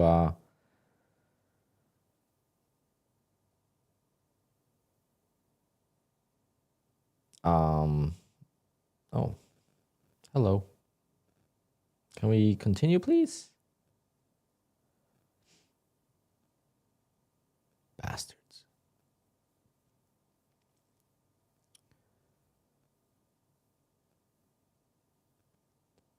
See, such a big difference having one contract versus 2 or 3. I should have just taken that off though. $77. What a rejection. What a rejection.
Over 8 years, how often did you want to quit when you weren't seeing results? It was, I was very impulsive on quitting. So if I had a bad day, sometimes I would say I want to quit, but the next day I'll be right back at it. And I have friends I still talk to this day, and they could, vouch for that. But basically, I've talked about this many times. I say, like, if you trade to make money, you're gonna quit, because there's gonna be times where you just can't make money, and it's just a battle. It's just not fun. It's frustrating. It's creating issues and taking issues outside of trading into your personal life, and it's just not worth it, right? So if it's about money, you're gonna quit. But if you're doing trading for passion, like when I got into trading, I just love it. Like I could watch the markets and I just enjoy it. So that kind of helped me, stay through it. But at the same time, here's my story. Okay, I'm gonna repeat myself again. It's been a while since I've told this story, but I could also pull up some of my charts from my journal, because I traded real money with stocks. I started with trading small on offshore brokers like SureTrader back in the day, because I didn't have the money for PDT. I was reinvesting money into my business. I went full time. So let's go even further back. I'm a DJ. So I've been a DJ since 2005. But my career was supposed to be in medicine. I wanted to be a physician assistant. So basically, I wanted to be in cardiology or in sports medicine, or maybe trauma and ER. I was an EMT, and I was in EMT for about 6 years. And after a while being an EMT, I learned that life is very fragile. Life could change really quickly. Enjoy every single day, and don't dwell on the small things, because really life could change like this for a lot of people, whether it's for you or your family or someone you love and whatever. So like that aspect of being an EMT, I loved. It kind of taught me to just take, the step forward, take the leap of faith, and just jump into business full time. Being an EMT didn't like excite me anymore. I wasn't like, super pumped when we had to go on the call. In the beginning, I was so excited. It was like a movie, like adrenaline, 3 o'clock in the morning, someone's having chest pains, maybe a heart attack, whatever. Like you're going, right? Later on, it wasn't like that anymore. It was more like annoyance. And that's not something you want to ever deal with as any medical professional. So basically, when I graduated college with a degree with exercise physiology, because again, I wanted to be involved in sports or sports medicine, cardiology, sports and exercise and cardiology go together. I then decided to take 1 year off from school and focus on DJing full time. I never planned on going full time with DJing, but oh, you're in school to become EMT? Nice. That was fun times. But basically, that 1 year off, so I finished my undergrad and I had 1 year off to prepare for PA school. And in that 1 year, instead of focusing on the PA school, I focused on the business. And then the business took off a little bit. So I said, you know what? I'm going to take 1 more year off, and I'm really going to focus on the business full time. And I went full time into the business. I still worked as an EMT. I didn't do really as much volunteer work anymore, but I worked as a transport EMT to make extra money. And then I became really close with my boss. So my boss was very flexible with me, and I kind of could work when I wanted to. And they always needed help. So it was more like, I had leverage.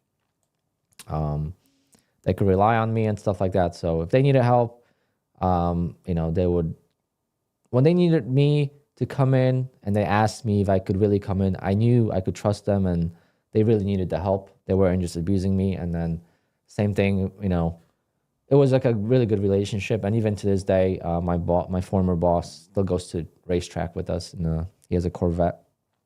But anyway, I went full time into the business. And where I'm getting with this is, then when I went full time into the business as a DJ, I wasn't that busy back then yet. So what did I do?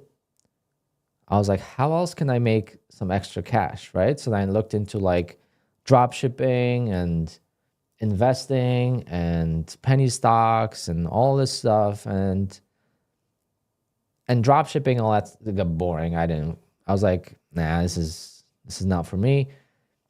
And then I found day trading and I got really interested in it.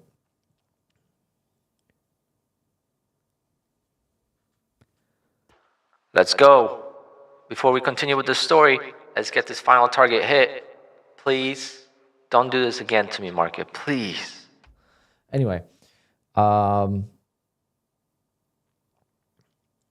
so I had time because my DJ business was, you know, it wasn't like as much hands-on as a regular business would be. It's more on the weekends and at nights because when I meet my clients, it's at nighttime. And my business was already pretty established at that point. It wasn't like I was starting from the beginning. I already had my website, I already had my social media stuff going on. And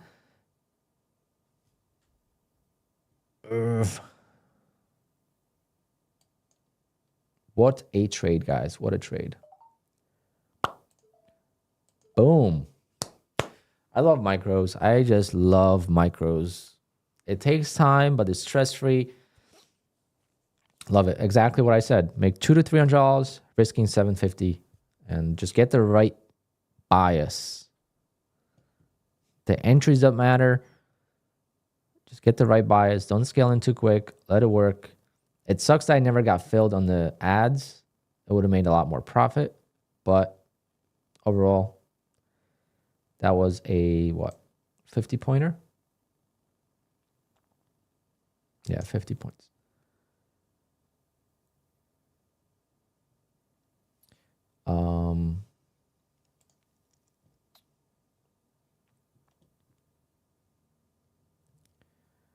Okay, so let's go back to the story time.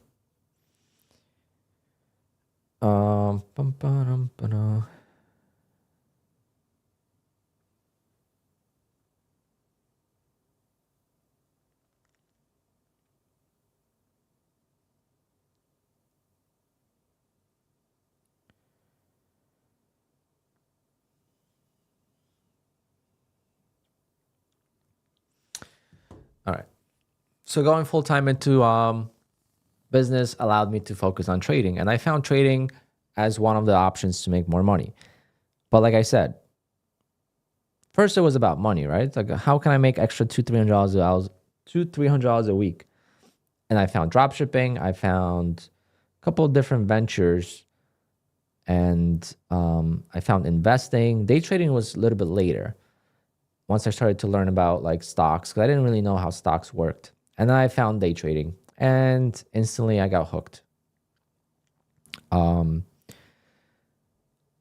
bought a course from claytrader.com to get the basics. I didn't know what candlesticks were and that stuff, right? So like I bought the course for like $200, got the basics, not strategies or anything like that, just basics. Like what is a candle? Like to us now, this is second nature, it's second language. But someone looking, like my mom sometimes, like she'll come in and I'll be watching something on the TV. Like again, like I said earlier, I watch streams, either games or trading, right? So like sometimes like I'll have Trader Tom on the screen, and she'll come over, drop off food or wants to clean or whatever, and it's like I have no idea. Like, what do you do? Like, what are you even looking at? Like for a normal person, this is rocket science. So like I needed to learn about candles. Why is it a green candle? Why is there a red candle? Why is there a tail on the candle? What does it all mean? Time frames, moving averages, all that stuff. I bought that on New Year's Eve 2015. I canceled plans with my girlfriend at the time. Things were kind of, you know, going sideways or not the best. I kind of wanted to end it. Obviously, I was not in. So I just canceled plans for New Year's Eve. And as you can imagine, it wasn't the best. And I stayed home and I watched a full course on day trading, or at least charts. And then my sister got engaged that night, so I missed that. But it was well worth it. It was a fun time. And ever since then, I, started slowly. And big thing for me, though, from the very beginning, of trading, not the first trade, but like I actually did a lot of demo trading first. I used to trade on Dash Trader. I used to just, trade on demo, see if I could get the hang of it. This was already after I got like Robinhood, and I was to buy like stocks and hold them for a few days. It never went anywhere. But right away I was scalping. If I was up a little bit, I would sell. And then that was like my first, even with investing. And then my first live trade, I think that was maybe February, March. So after maybe 2-3 months of sim trading, I finally funded like $3,000 into SureTrader, which was an offshore broker that doesn't exist anymore, but you didn't have to follow the PDT rules. It was a pretty big scam as far as commissions and all that stuff, but it was a way to get around the PDT rule. And first trade I take, right? I enter the trade to the long side. It drops. I add a couple more times. I end up taking a $1,400 loss, my first ever trade, right? And imagine like I bought up here, right? I bought up here. I added, actually never went in my profit. So like, let's say, it just kept dropping. Or no, this is a better example right here. So imagine this is the market open. I buy the breakout, right? It pulls back. I take my loss for $1,400, and right away it rips in my direction. That's exactly what happened. And I was like, whoa, this is crazy. Like I lost $1,400 so quickly. Like usually on demo, like, I would scale in, I would have so much time to work out of a trade. This one was just more volatile, I guess. But I wasn't too upset. My first thought was, I just lost $1,400 in 5 minutes. One day, if I get good at this, I could make $1,400 in 5 minutes. That was my mentality. And then I went on. I still had a small account. Lasted a few days. Then I added back in the loss because I traded a lot smaller after that. I added back the loss to get the account back to 3,000 and then traded it. And for me, the big thing for me is that I was always able to make money from the very beginning of trading. What I couldn't do, though, is I couldn't hold on to it. That is a big difference because there's some people that could never make money trading. So they give up. And I've had friends, local friends, who, seen me trade and they kind of got interested, but they would quit very quickly. Because again, no passion. That's the whole point of the story. Is like the passion behind it is what keeps me going to this day. And I wasn't profitable for like 4 years. I would make some money. Some months I would lose. After like 4 years, I was making money at the end of the year, but it was like $10,000. It wasn't like a lot of money, right? I would have $10,000 months, but at the end of the year, I would only make $10,000. And And it was all because I couldn't keep the massive loss away. Like I would just get caught into this crazy, because I used to only short stocks. Once I got over the PDT rule and I was trading small cap stocks, I wasn't trading futures or large caps or options. I was trading small cap stocks. So stocks are priced between $2 to like $15, and they have a small float. So that means they could be very manipulated and controlled. They have a huge impact on chat rooms. So let's say you have a chat room that someone is trading with 1,000 members. If everyone buys shares of that stock at the same time, it's going to move, right? Because there's not enough float available. So we call them chat pumps.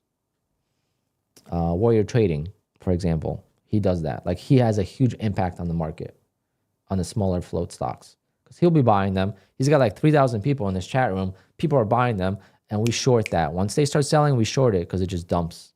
And the back holders, people that got in too late, they take losses, and the stock just collapses. And that used to happen all the time. But once in a while, the stock would go from like $2 to like $20, and you take a huge loss. And I could show you guys what I mean by that. Trading view. But being able to make money kind of kept me in the game. I'm like, eventually I'll stop losing. And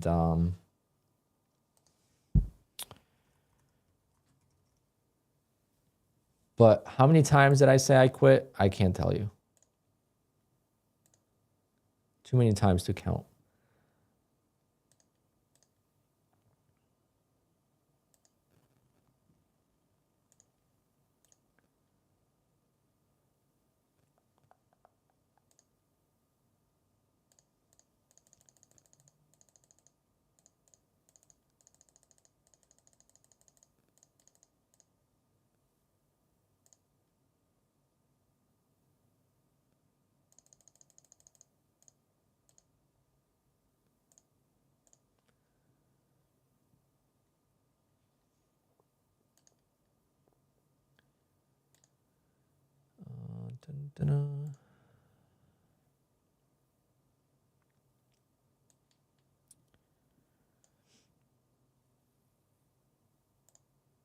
All right, so for example here, look, I'm green every day, right? But then I would lose $3,000 on 2 days. So I'm up $3,000 in a month, but I lost $6,000 in 2 days.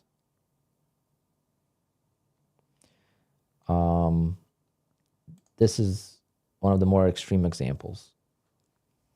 I still made $1,500 in the month, but I lost $13,000 in 2 days. This day was bad. This day was revenge trading. So I thought this was like the worst feeling ever. And then this happened, and I was like, you know what? This wasn't too bad. I could have recovered from this. Why did I try to make it back next day? Instead of focusing on making smaller profit, and you could see here I had a pretty big day. But like, you know, I made $1,200 in a day. Like oftentimes I would stop trading once I'm over $1,000, which was also something I needed to work on, because I feel like stopping trading when you're doing really well also is my biggest fault, I would say.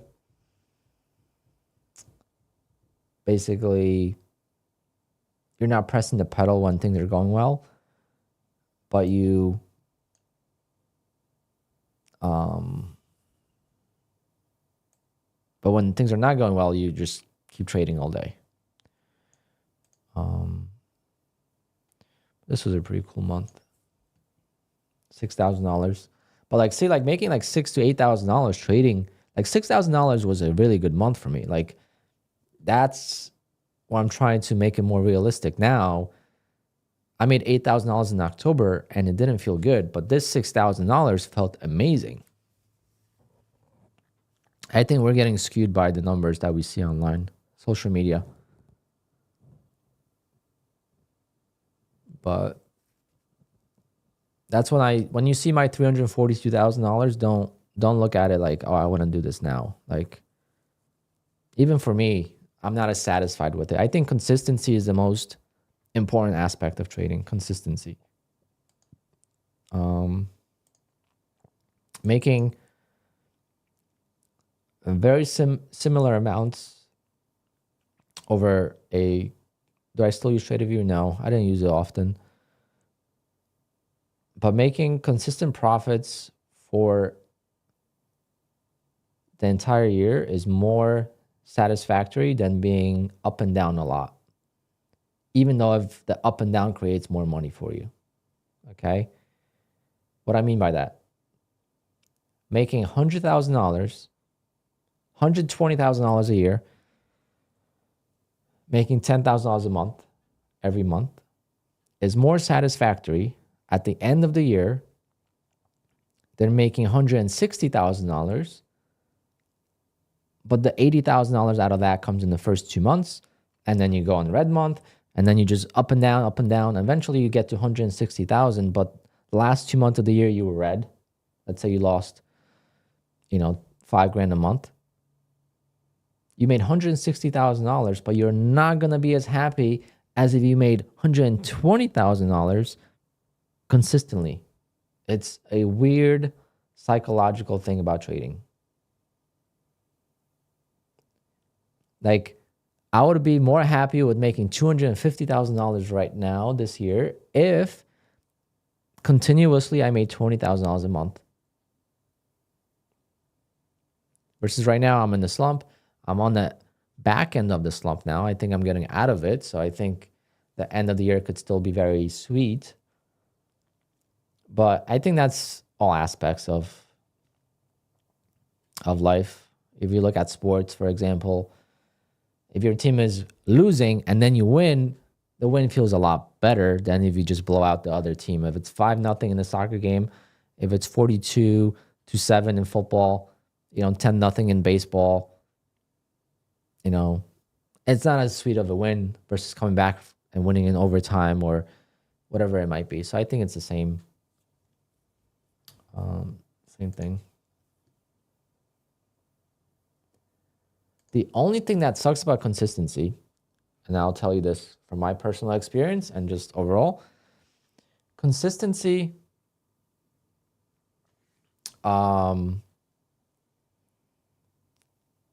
leads to, especially when you're consistently winning, it leads to emotional collapse when you start losing because you're expecting to always win.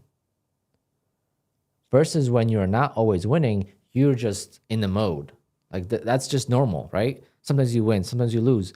But if you're always winning and then you go on a losing streak, mentally that's a lot more challenging than if you're overall winning, like your P&L curve is going up, but you have some dips in it, you're used to losing.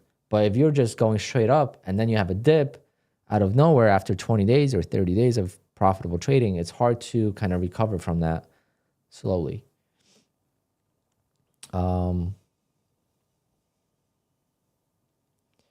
Put the number at what your 9 to 5 pays for you per day. If you can make that trading, then you're winning. If you make even more, that's all gravy. Yeah, that's always the easiest way to. That's always the easiest way to make yourself satisfied. Think about it. Outside, like your job is one thing, right? If you have a really good paying job, like for me, trading is my part-time income. So even if I make $50,000 a year, guess what? That pays for my hobbies, for track. That pays for my car. $50,000 a year, you could get whatever car you want. As long as you don't need to live off of that income, trading is just your side income. That was after a few years, that was my goal. Like I kind of gave up on the full-time trading dream and I just wanted to make some extra money, Think about it this way. Real estate. You're going to buy a 2-family house or a 3-family house. How much net income are you actually going to make at the end of the year from that house, right? It's not that much. but people say it's a great investment.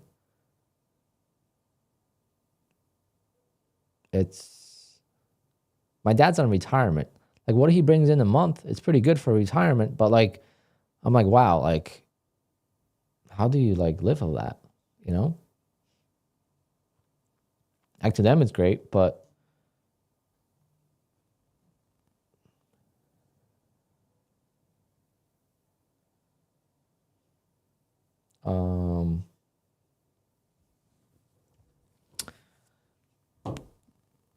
but it just keeps you more in check. The biggest thing for me though,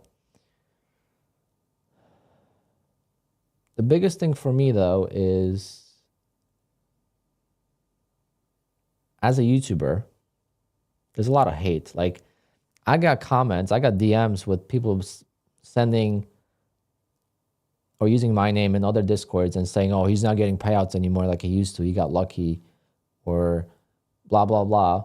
And I'm like, I just made $8,000 in October. Like, is it that bad? Like, do I have to keep getting better? Like, I'm the one telling everyone that trading is difficult and there's going to be ups and downs in trading. Everyone goes through slumps. You know, like, it's much more difficult being in the spotlight now. Like, when my channel was small, it was everyone's rooting for you. Now it seems like people want you to fail because they're jealous of your success. It's crazy how it works, but that's, again, part of life. I always compare trading to sports. Max Verstappen, how many haters does he have? Lewis Hamilton, Lando Norris, how many haters do they have? Everyone compares Messi to Ronaldo. Like, why do we have to compare those two? They're two greatest soccer players we've seen as our generation and maybe of all time, right? You have Crosby and Ovechkin. You have LeBron James and Kevin Durant. You have so many great players and they get the most hate. It's crazy. But why do they get hate? It's because people have opinion. And if people don't have an opinion of you, then you're irrelevant. And sometimes being irrelevant is actually better. Which being irrelevant and rich is probably better than being very relevant and rich, because like celebrities, they can't walk into a street and they can't go to a bar or a restaurant and just have peace, right? They got to deal with the crowd and paparazzi and all that stuff. So like there's positives and negatives. I actually got a message because I was in Dominican Republic to do a wedding last week or 2 weeks ago. Someone messaged me that they were at the resort the same weekend and they thought they saw me, but I was walking too fast. So they didn't approach me, but they also weren't 100% sure it was me until they saw my post that I was there. So that's pretty cool. I would have been first time I would have been recognized in public, and it would have been in Dominican Republic.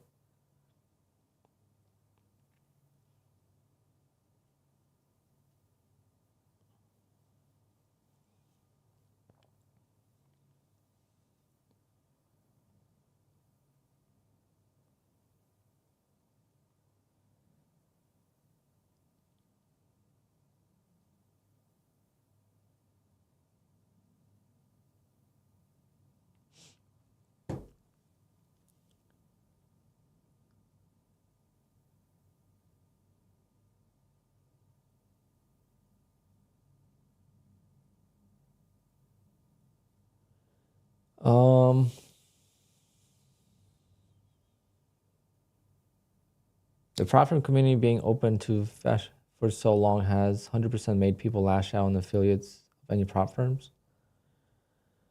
Yeah, I mean it's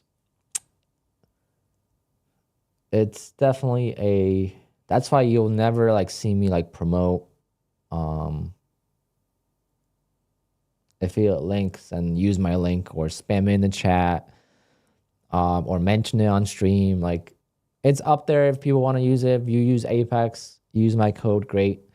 You could see that, it's hard for me to show it on stream, but I do trade with other prop firms. I've always had. I've gotten payouts from other prop firms. you know, I have a Bullnox code, I have a Tradeify code, and people want to use it, they use it, but I'm not going to make videos, oh, you know, do this, do that. It's definitely a grind. Now you can make some decent money. We've noticed, like with Fast Track, that was a huge opportunity because Fast Track didn't have a lot of competition for YouTube channels. So people that jumped on Fast Track as a affiliate, basically, you know, you could definitely make a lot of money because it was straight to funded. So getting 10, 15% out of that adds up quickly, because obviously Fast Track came at a time where Apex was kind of in this space where like people were kind of getting turned off by Apex. So like a lot of people jumped onto Fast Track. So I could imagine those affiliates made substantial amounts. However, you can't always blame the affiliate. I think the affiliates are at fault. Like once Fast Track denied the $10 million in payouts, whatever it was, publicly they said it was 10 million. Like I got approved for a payout from Fast Track and then it got canceled, right?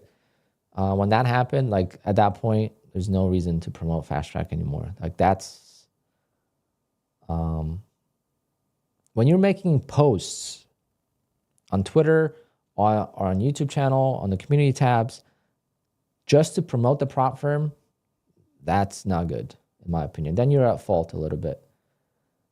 But if you're using a prop firm and you have a code and someone wants to use your code, but you're not telling them that this, you know, it's the best prop firm. Like I say, Apex is not the best prop firm. Apex is the best prop firm for multiple accounts with small profits that add up over time. If you're a trader that could make $2,000 to $3,000 a day, you should be trading with Take Profit Trader or with Top Step. You'll make more money that way.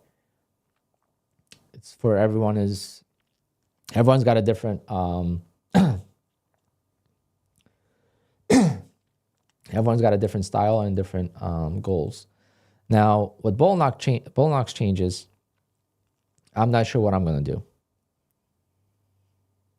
Because if I can't copy trade Bullnox, then how am I going to trade them? I'm not sure. Do I want to waste my time? Is that the new standard going forward? Is copy trading between prop firms going to be gone? Is that the start of the new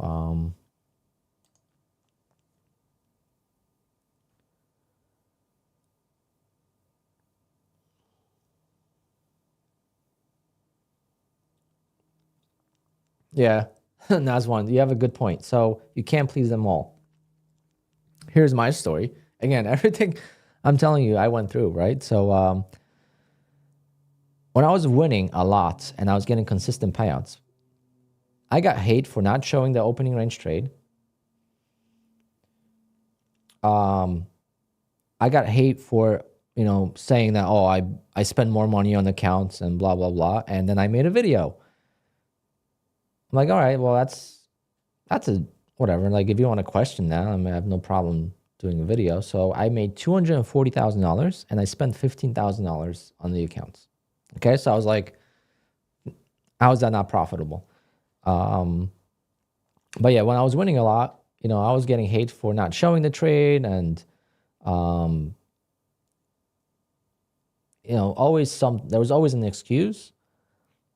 When you're always winning, there's haters. And then when you're losing, people just jump on you and say you suck. So it's like you can't please everyone. And it's usually related to projection. People are projecting their own losses and their own struggles on someone else and they just want to vent. Some people are just cyber bullies because they have nothing better to do.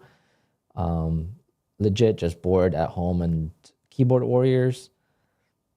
I've turned some people around because I don't try to engage in drama. So like I had one guy call me out on something. I forget what it was.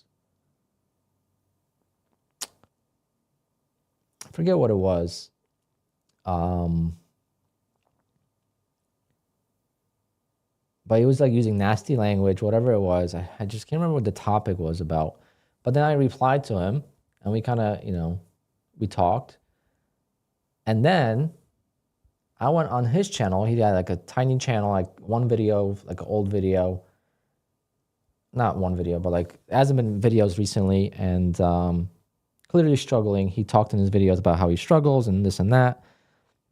And then he said he was in the military and whatever. And I'm like, wow, like that is the last thing I expected from someone in the army or Marines, whatever he was in, to act like a child on the internet like that.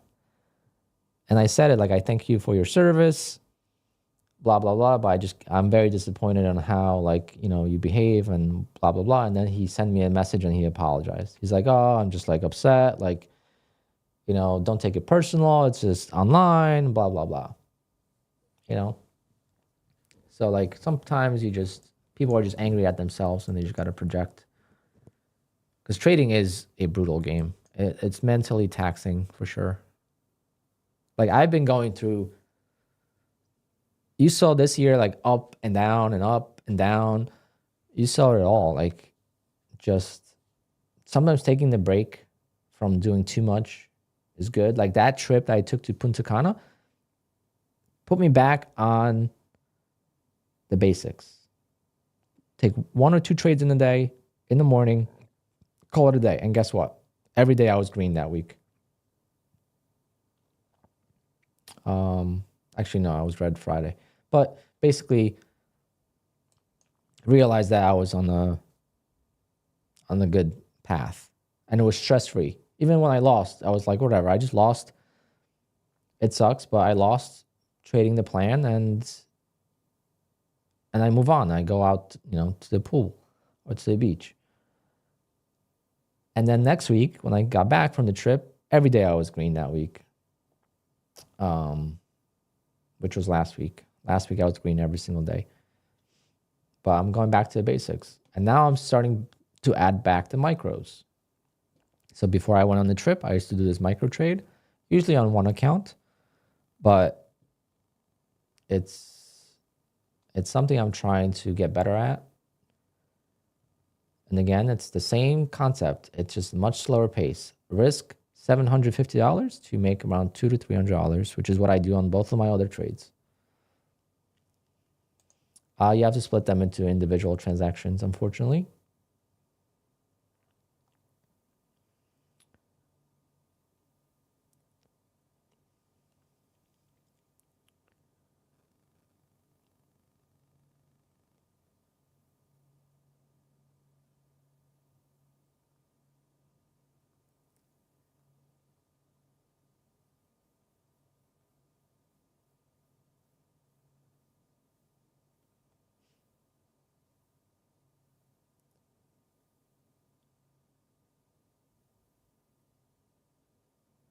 Yep, and you need consistency for sure. Like it would be different if I made $342,000 in a couple months. I've made $400,000 since May of 2023. Since I started, I have not missed a single month of payouts. And if people want to hold me up to making $80,000 a month, then that's up to them. For me, I grew my cushion early in the year, and I need to make 10 grand a month, and I'm happy on average. I got my car already, so now it's just track time, baby.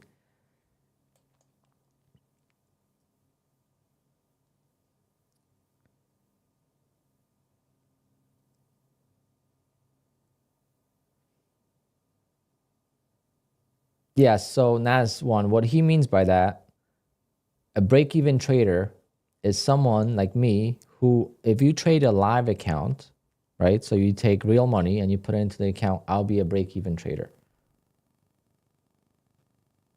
over, a long time. With prop firms, I'm profitable because the risk is taken away. So when I lose, on the prop firm, I don't take that loss with me, right? So if I have 10 accounts and I lose those accounts, I lost $100 per account or $120 per account if I include the eval, right? So 10 accounts, let's say $150. You know, let's say it was 2 eval, whatever it is, $150 per, that's how much it costs per account. I lost $1,500 in total. One payout on the next account and I'm break even on those accounts or on the prop firm itself. So if you take the face value of all my accounts, yeah, I'm probably break even. So that's what midnight means. And I've talked about that. That was the big change for me. What I was just showing you on my TraderView account. Let's put them up again.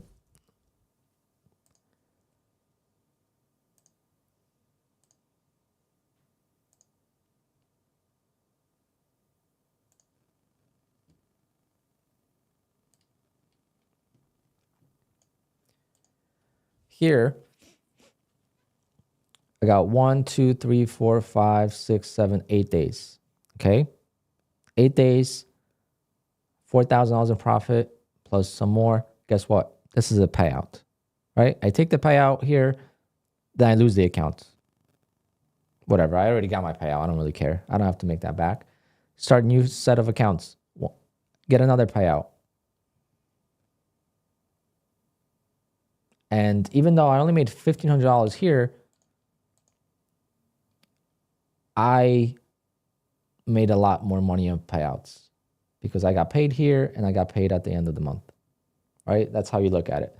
I don't have to make back these losses. These accounts are gone.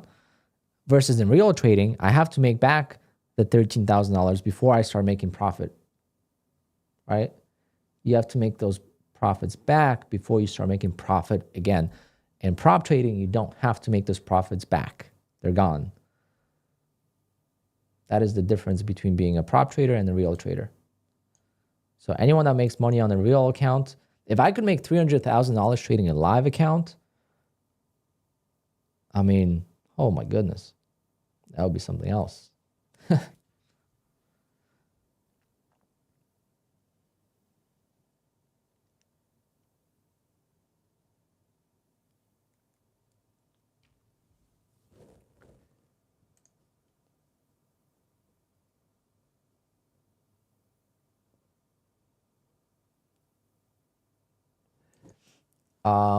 Moses, yeah, so that's changing, right? So now that's changing. Obviously, people were doing that, but you have to get multiple payouts from each account. Like you can't just purposely grow the accounts, take the payout, blow the accounts. Like you still have to try to get multiple payouts. Like I have accounts with 6 payouts in them, 7 payouts, you know, so it's just, things are changing now. Things are way different now than they were a year ago. A year ago, every prop firm was fighting to make the best rules and the easiest rules possible for every trader. Now it's the opposite. Now the rules are becoming more difficult. Too many people cracked the code. It became too mainstream.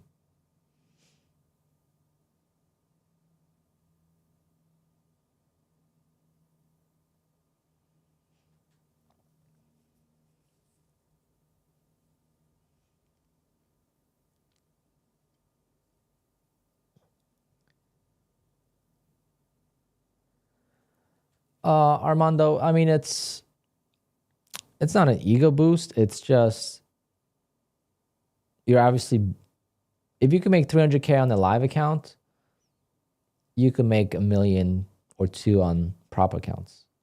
It always is gonna, you know, escalate and multiply on the prop accounts.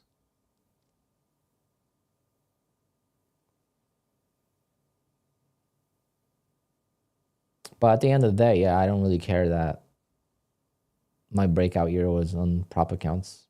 I'll trade props as long as they exist. If the regulations come in and they change or they ban prop firms, which that, to be honest, I would not be shocked. There's just no way that they're missing out on all the profits, right? All the money that's getting poured into these prop firms, the real exchange does not see.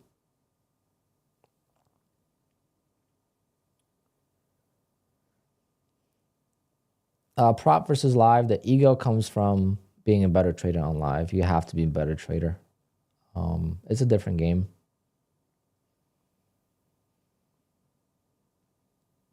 And making $200-$300 a day is not going to make you rich on live account. On a prop account, making $200 to $300 a day is going to make you rich. Or at least, you know, rich meaning like you can make, you know, $500,000 in a couple of years.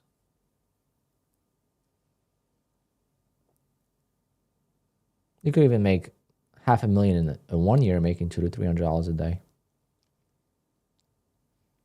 Wow. Missed the dip opportunity there, but I called it a day, so it's what it is. I still got all their accounts to trade, but I'm just not going to.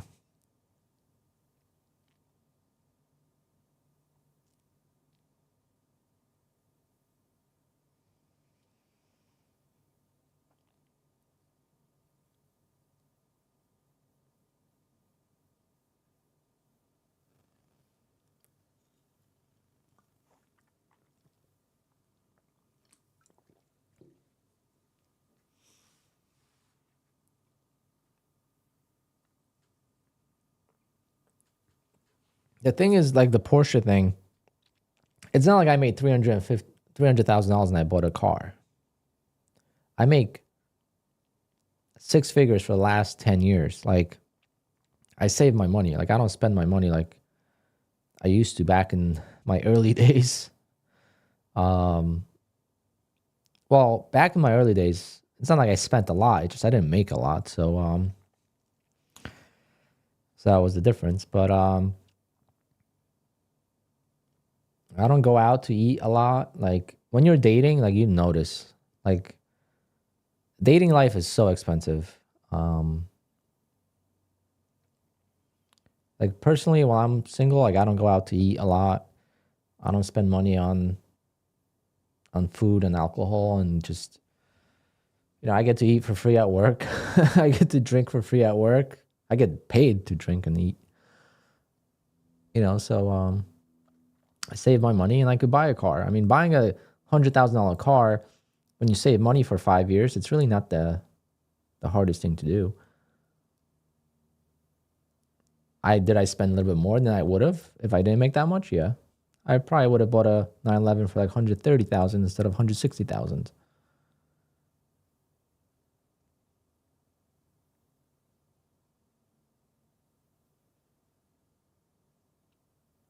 Yeah, it's all about money at the end of the day. I'm 41. No, I'm 35.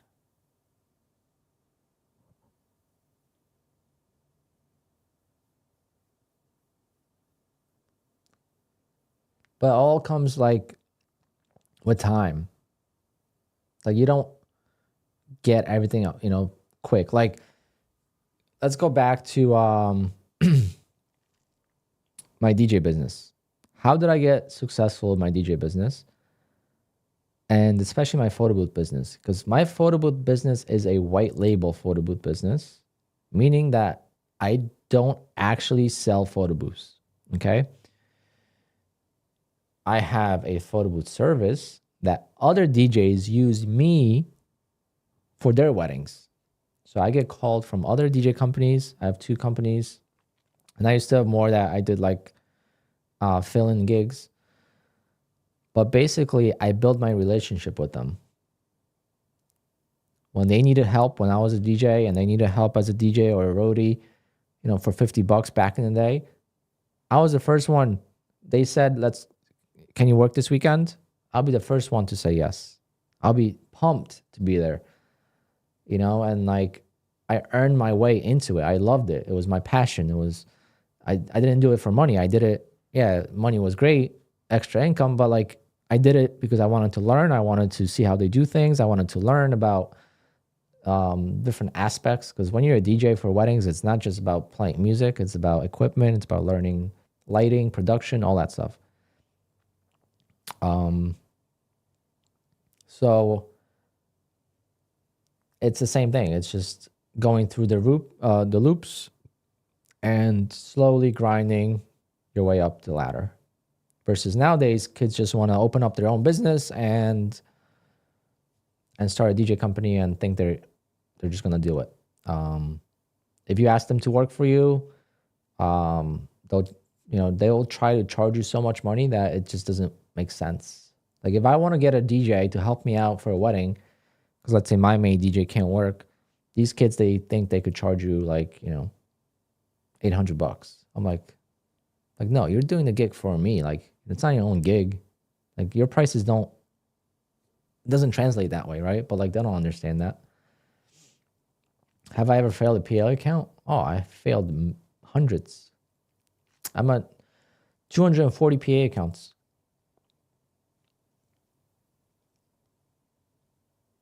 But it's mostly because of payouts. And then batch streaks and copy trading. Copy trading makes you lose PA accounts a lot faster. So when you copy trade 15 accounts, and I used to copy trade early on, and then I learned this is not a good idea. So now I advocate no one copy trading.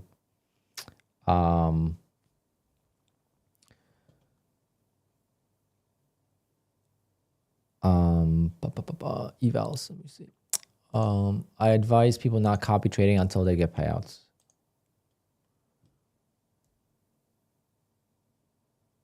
Evals, I would be better. I used to be pretty good at evals. Now I have evals just kind of with 532 evals. 534, sorry.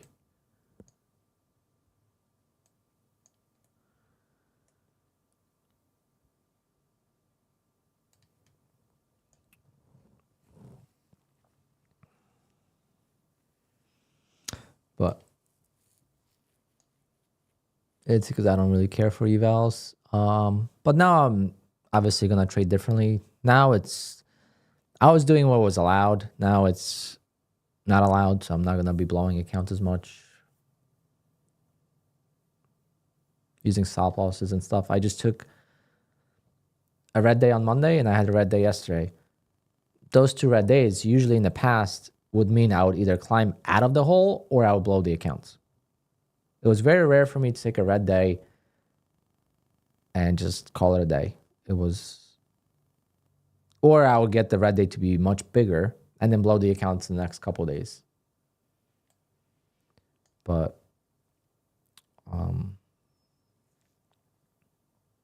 my first payout was from account 4.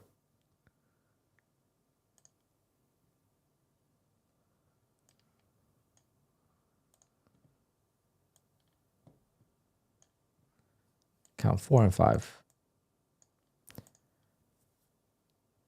So that kind of helped me jump the gun a little bit. I got a $3,000 payout from TickTick that paid for these accounts. And then from these accounts, I got $4,000. So I made $7,000 in the first month of trading in May. Because I got paid on June 1st, but that was really May trading. So I got $7,000 there. And then ever since then, it's been a free game for me. So I got pretty lucky. Because then you could see I went through a lot of PAs to the next payout. And then I was only getting one payout, 2 payouts. And then I finally got to, 3, 4, 5, 6, 7 payouts, So once you get to 7 payouts, so you can see I took out unlimited, right? So I took out $6,000 from there. So it's like, then you lose the account because you took the payout. So it's like, blown accounts don't mean everything. I'm definitely not like Lanto or, those guys. Those guys are way better traders. That's for sure. I'm just showing you like the average Joe and that you can make money. That's the whole point.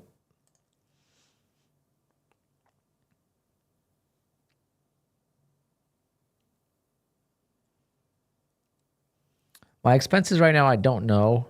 I have not done the math. It's gonna be, I would say, like 40,000 because I've been on the bad streak in September, October. No, yeah, September, October. I was in a pretty bad. No, October I made money. I guess August, September. I only made like two to $4,000 a month. Obviously, I was with fast track trading. I was focused on that. I did get $19,000 in payouts approved, and then it got denied. So unfortunately, I was counting on that in October, and you know what happened.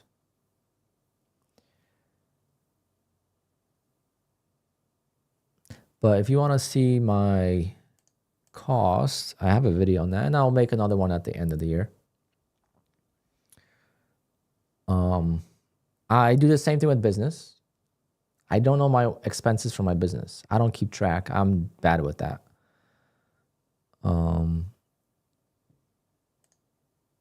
Sometimes it's better not knowing. So I don't try to make back. Let's say I spend $50,000 on fees, right? Then I'm like, all right, I want to make back the 50,000 by end of this year. So I'm net 342,000 type of thing. It just plays with your mindset. I have not made a lot of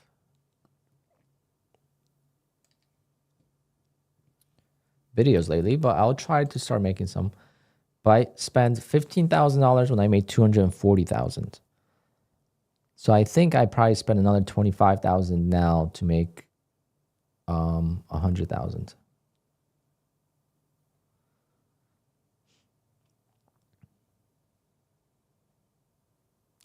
So I think the ratio is great. If you're spending less than 30%, it's good. But obviously things are changing now. This is all like old. You know, remember that. This is old. Prop firms are not allowing this as much anymore. How long did it take you to get to 342K payouts? This year. I'm at 400,000 almost if I include last year. Last year I made around 50.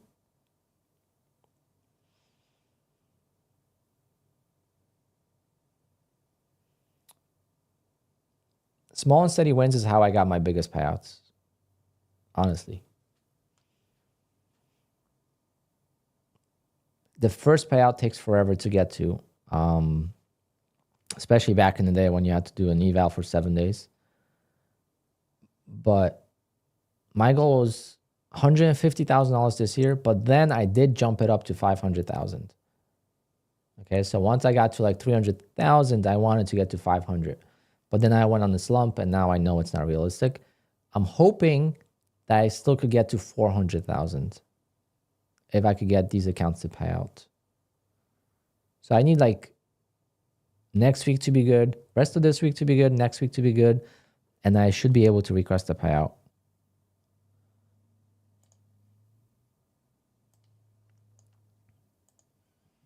Right, because I have $1,200. These accounts were like over $1,000 on Friday, and then I lost Monday, and I lost Tuesday. I made back what I lost yesterday. I made back today, so tomorrow, hopefully, it will be green, and then slowly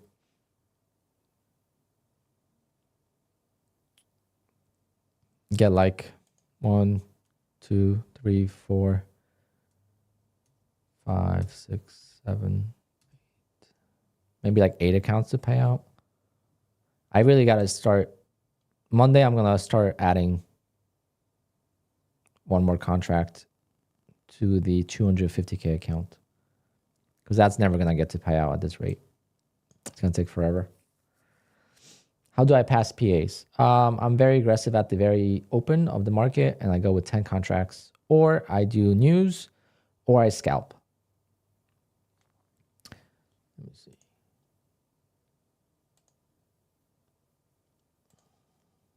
If I feel the market well, I'm just taking a random trade here. I don't know what's going to happen, but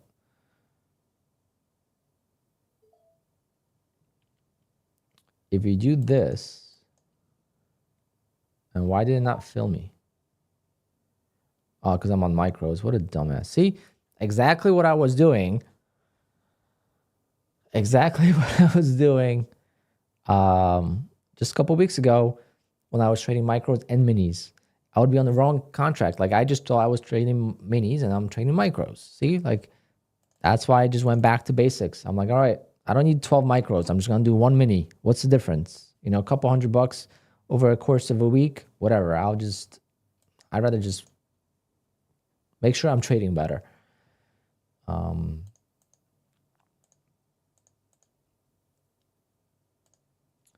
But basically, if you just take small scalps and you just do it over and over again and chop, if you get caught in a big dump, you're gonna lose.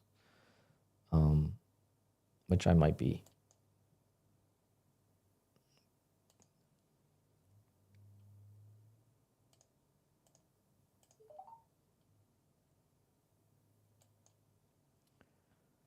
See, we get a bounce.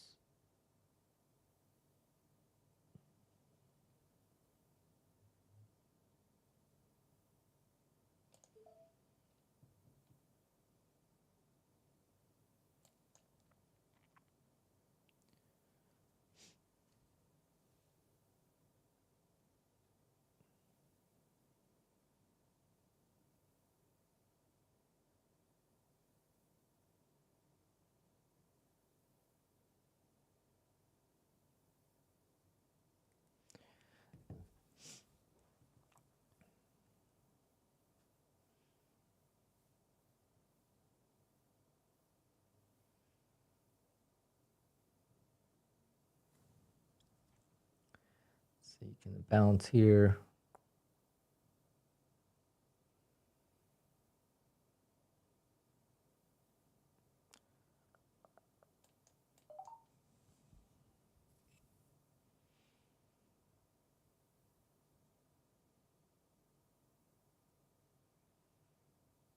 But today's stream was very fun. I wish I had an editor to edit a lot of clips from this stream.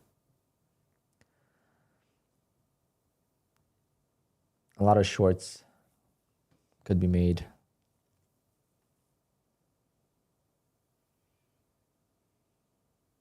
Oh yeah, Apex allows you to do it in one day. But the thing is, here's the honest truth about evals and trading them quickly. How are you going to get to payouts? Do you have a system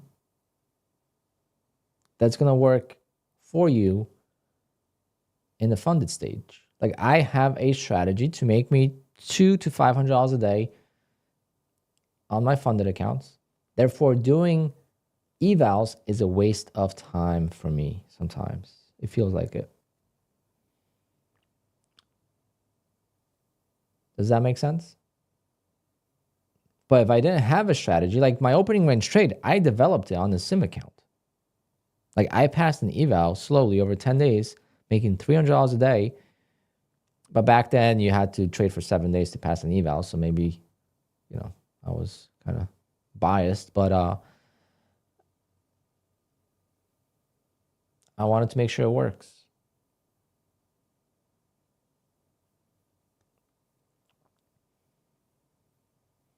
It's 7 days, but it hasn't been 7 days since exactly December of last year. It's been 1 day since then.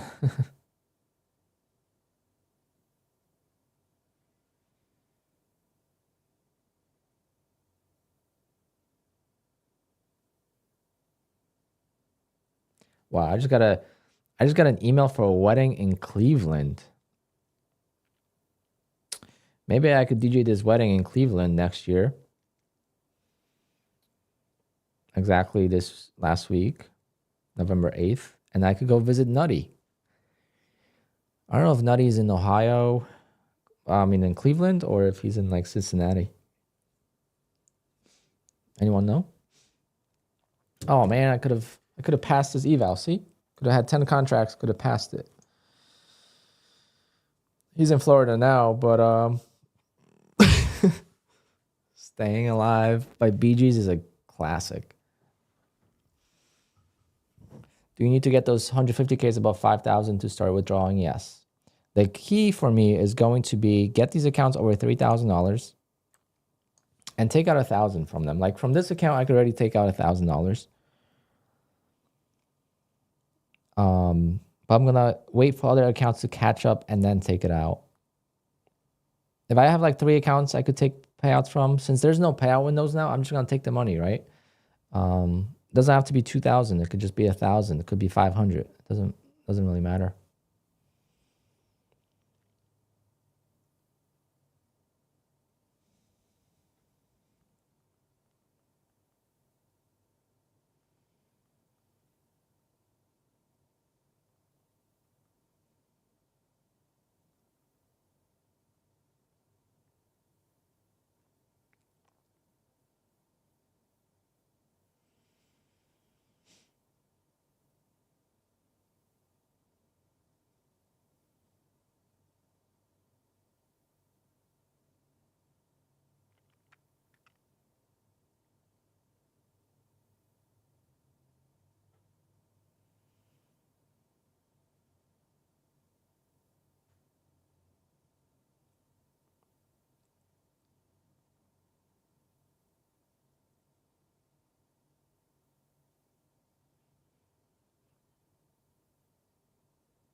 Why not copy trade? I do copy trade. But why someone shouldn't copy trade, you mean?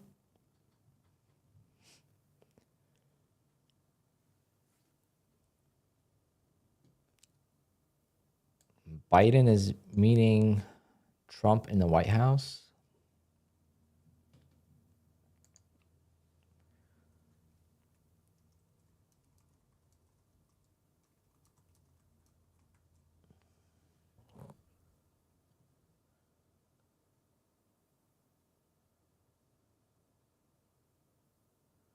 Oh, yeah. They already met, I think.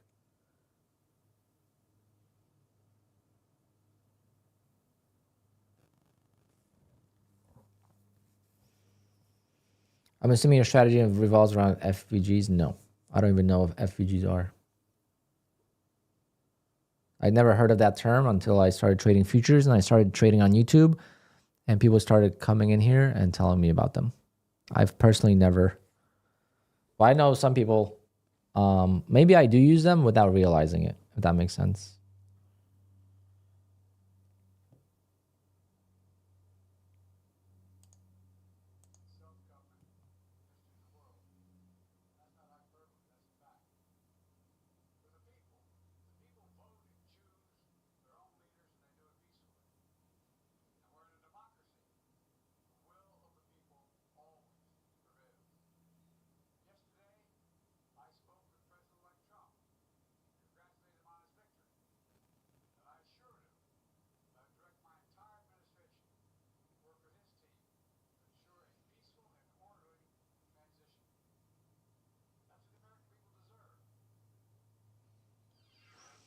Okay, peaceful transition. I like that.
The hell is happening at the White House?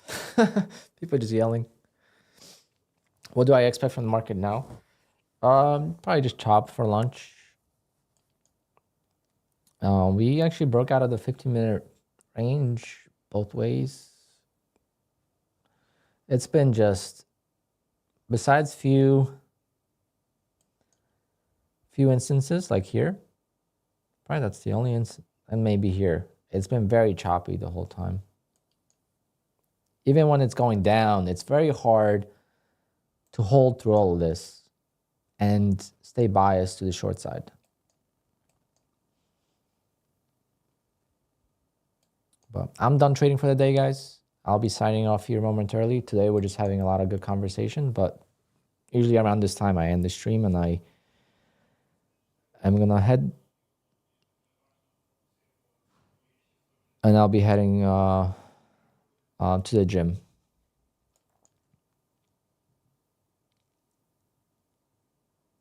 Where did I get that Porsche emblem? Some guy on the forums makes them. He's in Germany. It's for my garage. It's gonna be in my garage, and then it has all the letters as well. It has Porsche letters. It's gonna be pretty nice.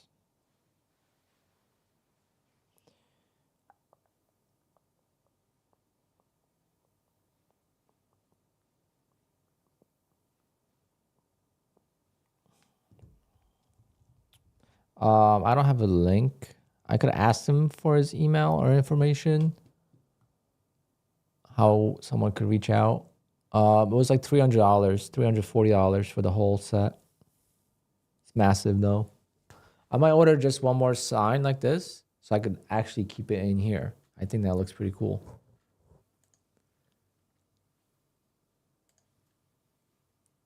It kind of matches the color scheme of the stream. I just got to make it either lower or I got to raise the desk. Maybe put it in the corner over there. That would be pretty cool too.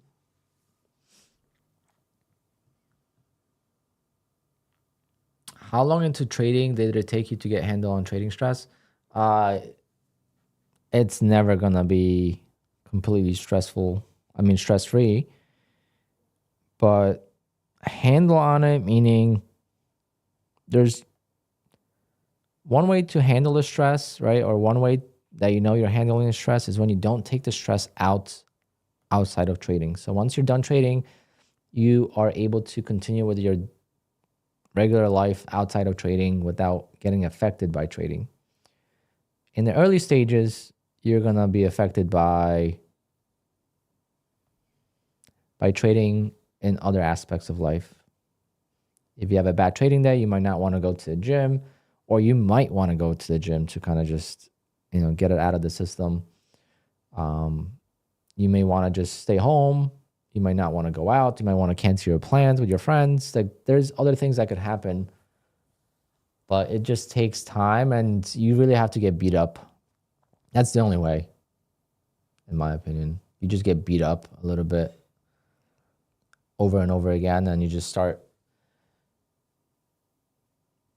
to get used to it. And then secondly, don't celebrate your wins. When you celebrate your wins and your green days by going out and on all those things, then the losses are going to feel that much worse.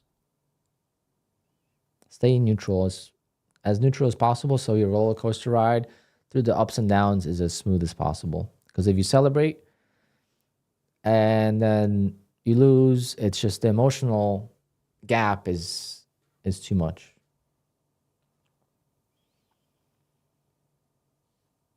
What is the light from the floor? You mean that light? That's part of my desk, actually. I have a pretty sweet desk from Secret Lab, and the LED came with it, and I didn't like it on the desk, so I put it in my wall, and it fits perfect.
But all right, guys, I'm gonna head out and go to the gym. So let me see.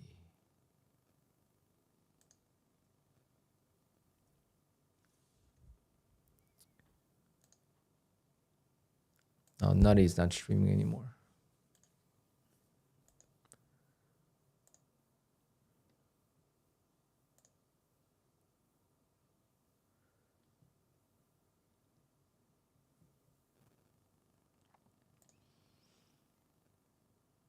I don't use really any indicators. I have the 20 and the 200 moving average on the chart, but I don't really use them religiously. They kind of gave me an idea what the trend is and how extended we are. But if you want to learn more about the moving averages, then watch Oliver Velez.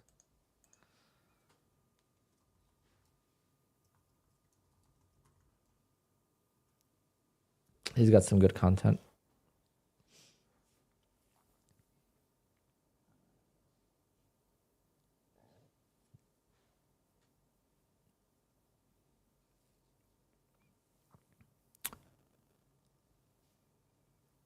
But all right, guys, pleasure talking to you today. Awesome stream. A lot of nuggets and good trading day.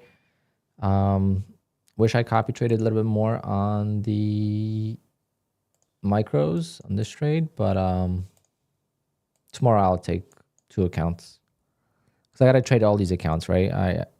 It's hard to get them all in, but I gotta figure out a way to trade all of these accounts. And tomorrow I'm gonna have 3 more. So we'll be at 19 accounts tomorrow. Plus Bullnox. Let me flip my Bullnox accounts.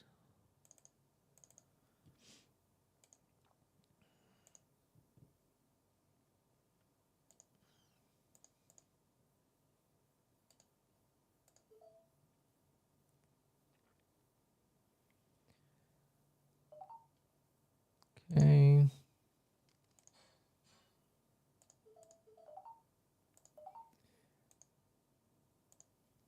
And this one's almost passed. Okay. So I'm going to have 3 Bullnox accounts, 19 Apex accounts, 2 My Funded Futures accounts.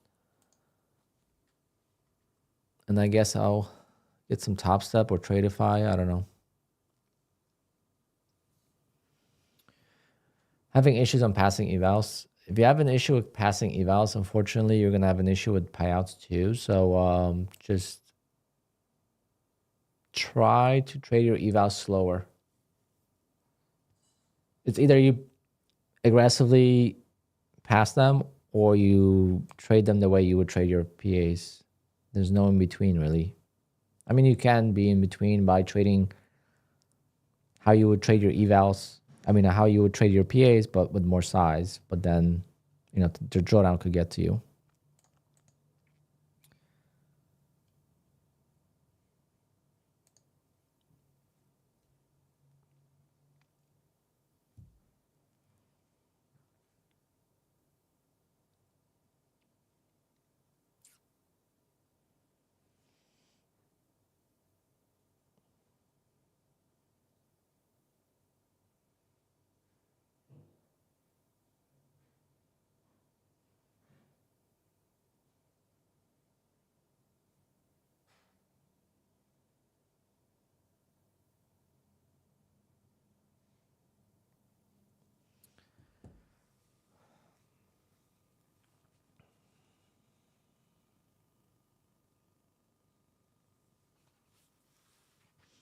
Did I blow some PAs? What do you mean?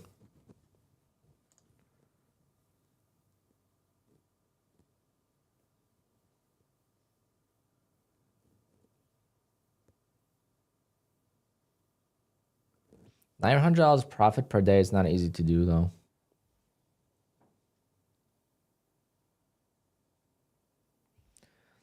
trying to transition from a sales job to trader, but it's scary to give up the money. I wouldn't transition. I would add trading. I wouldn't transition. You could trade between your sales job.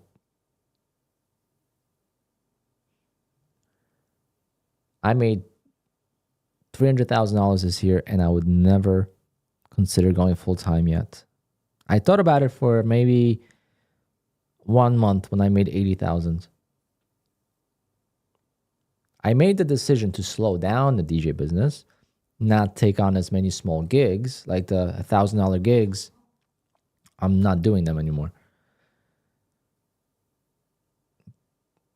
But that's only maybe cutting like 50 grand out of the year. Maybe even less, like 40 grand. No, actually, yeah.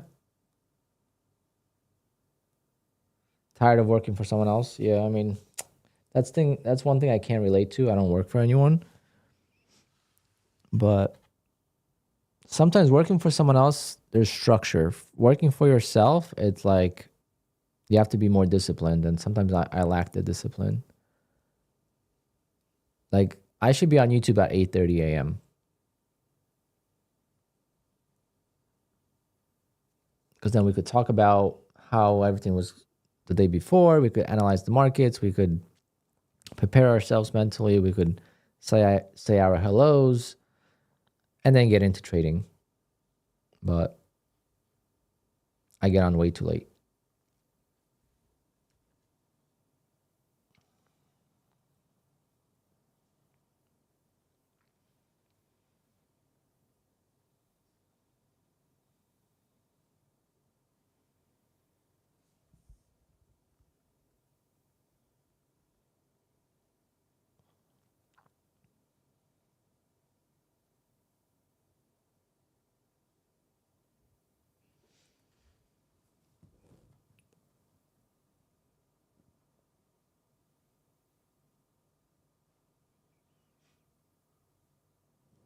All right, guys, I'm heading out. I got to get lunch and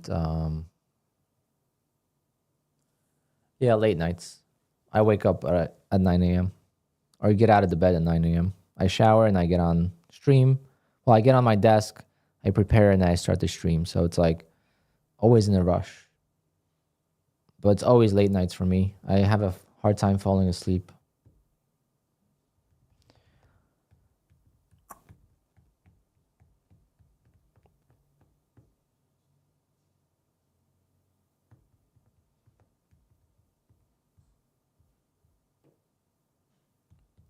All right, guys. Adios. Take care. And I will see everyone tomorrow for a regular stream. Right? Yeah. Friday is going to be a short stream. Friday, I will be done at 11 a.m. Friday, I'm going to be done basically as soon as I'm done with the 9:45 opening range trade. I will not be trading micros on Friday because I have a wedding and it's pretty far away, so I got to leave early. So I'm not going to do that. Oh, I know. West Coast sucks. I have a friend in California, which I used to visit him once a year. I haven't last year, but I was there 2 years ago. I don't know. I trade and I go back to sleep. Do jutra. Siemanko. I do widzenia. Na razie. Adios, amigos. See you guys tomorrow.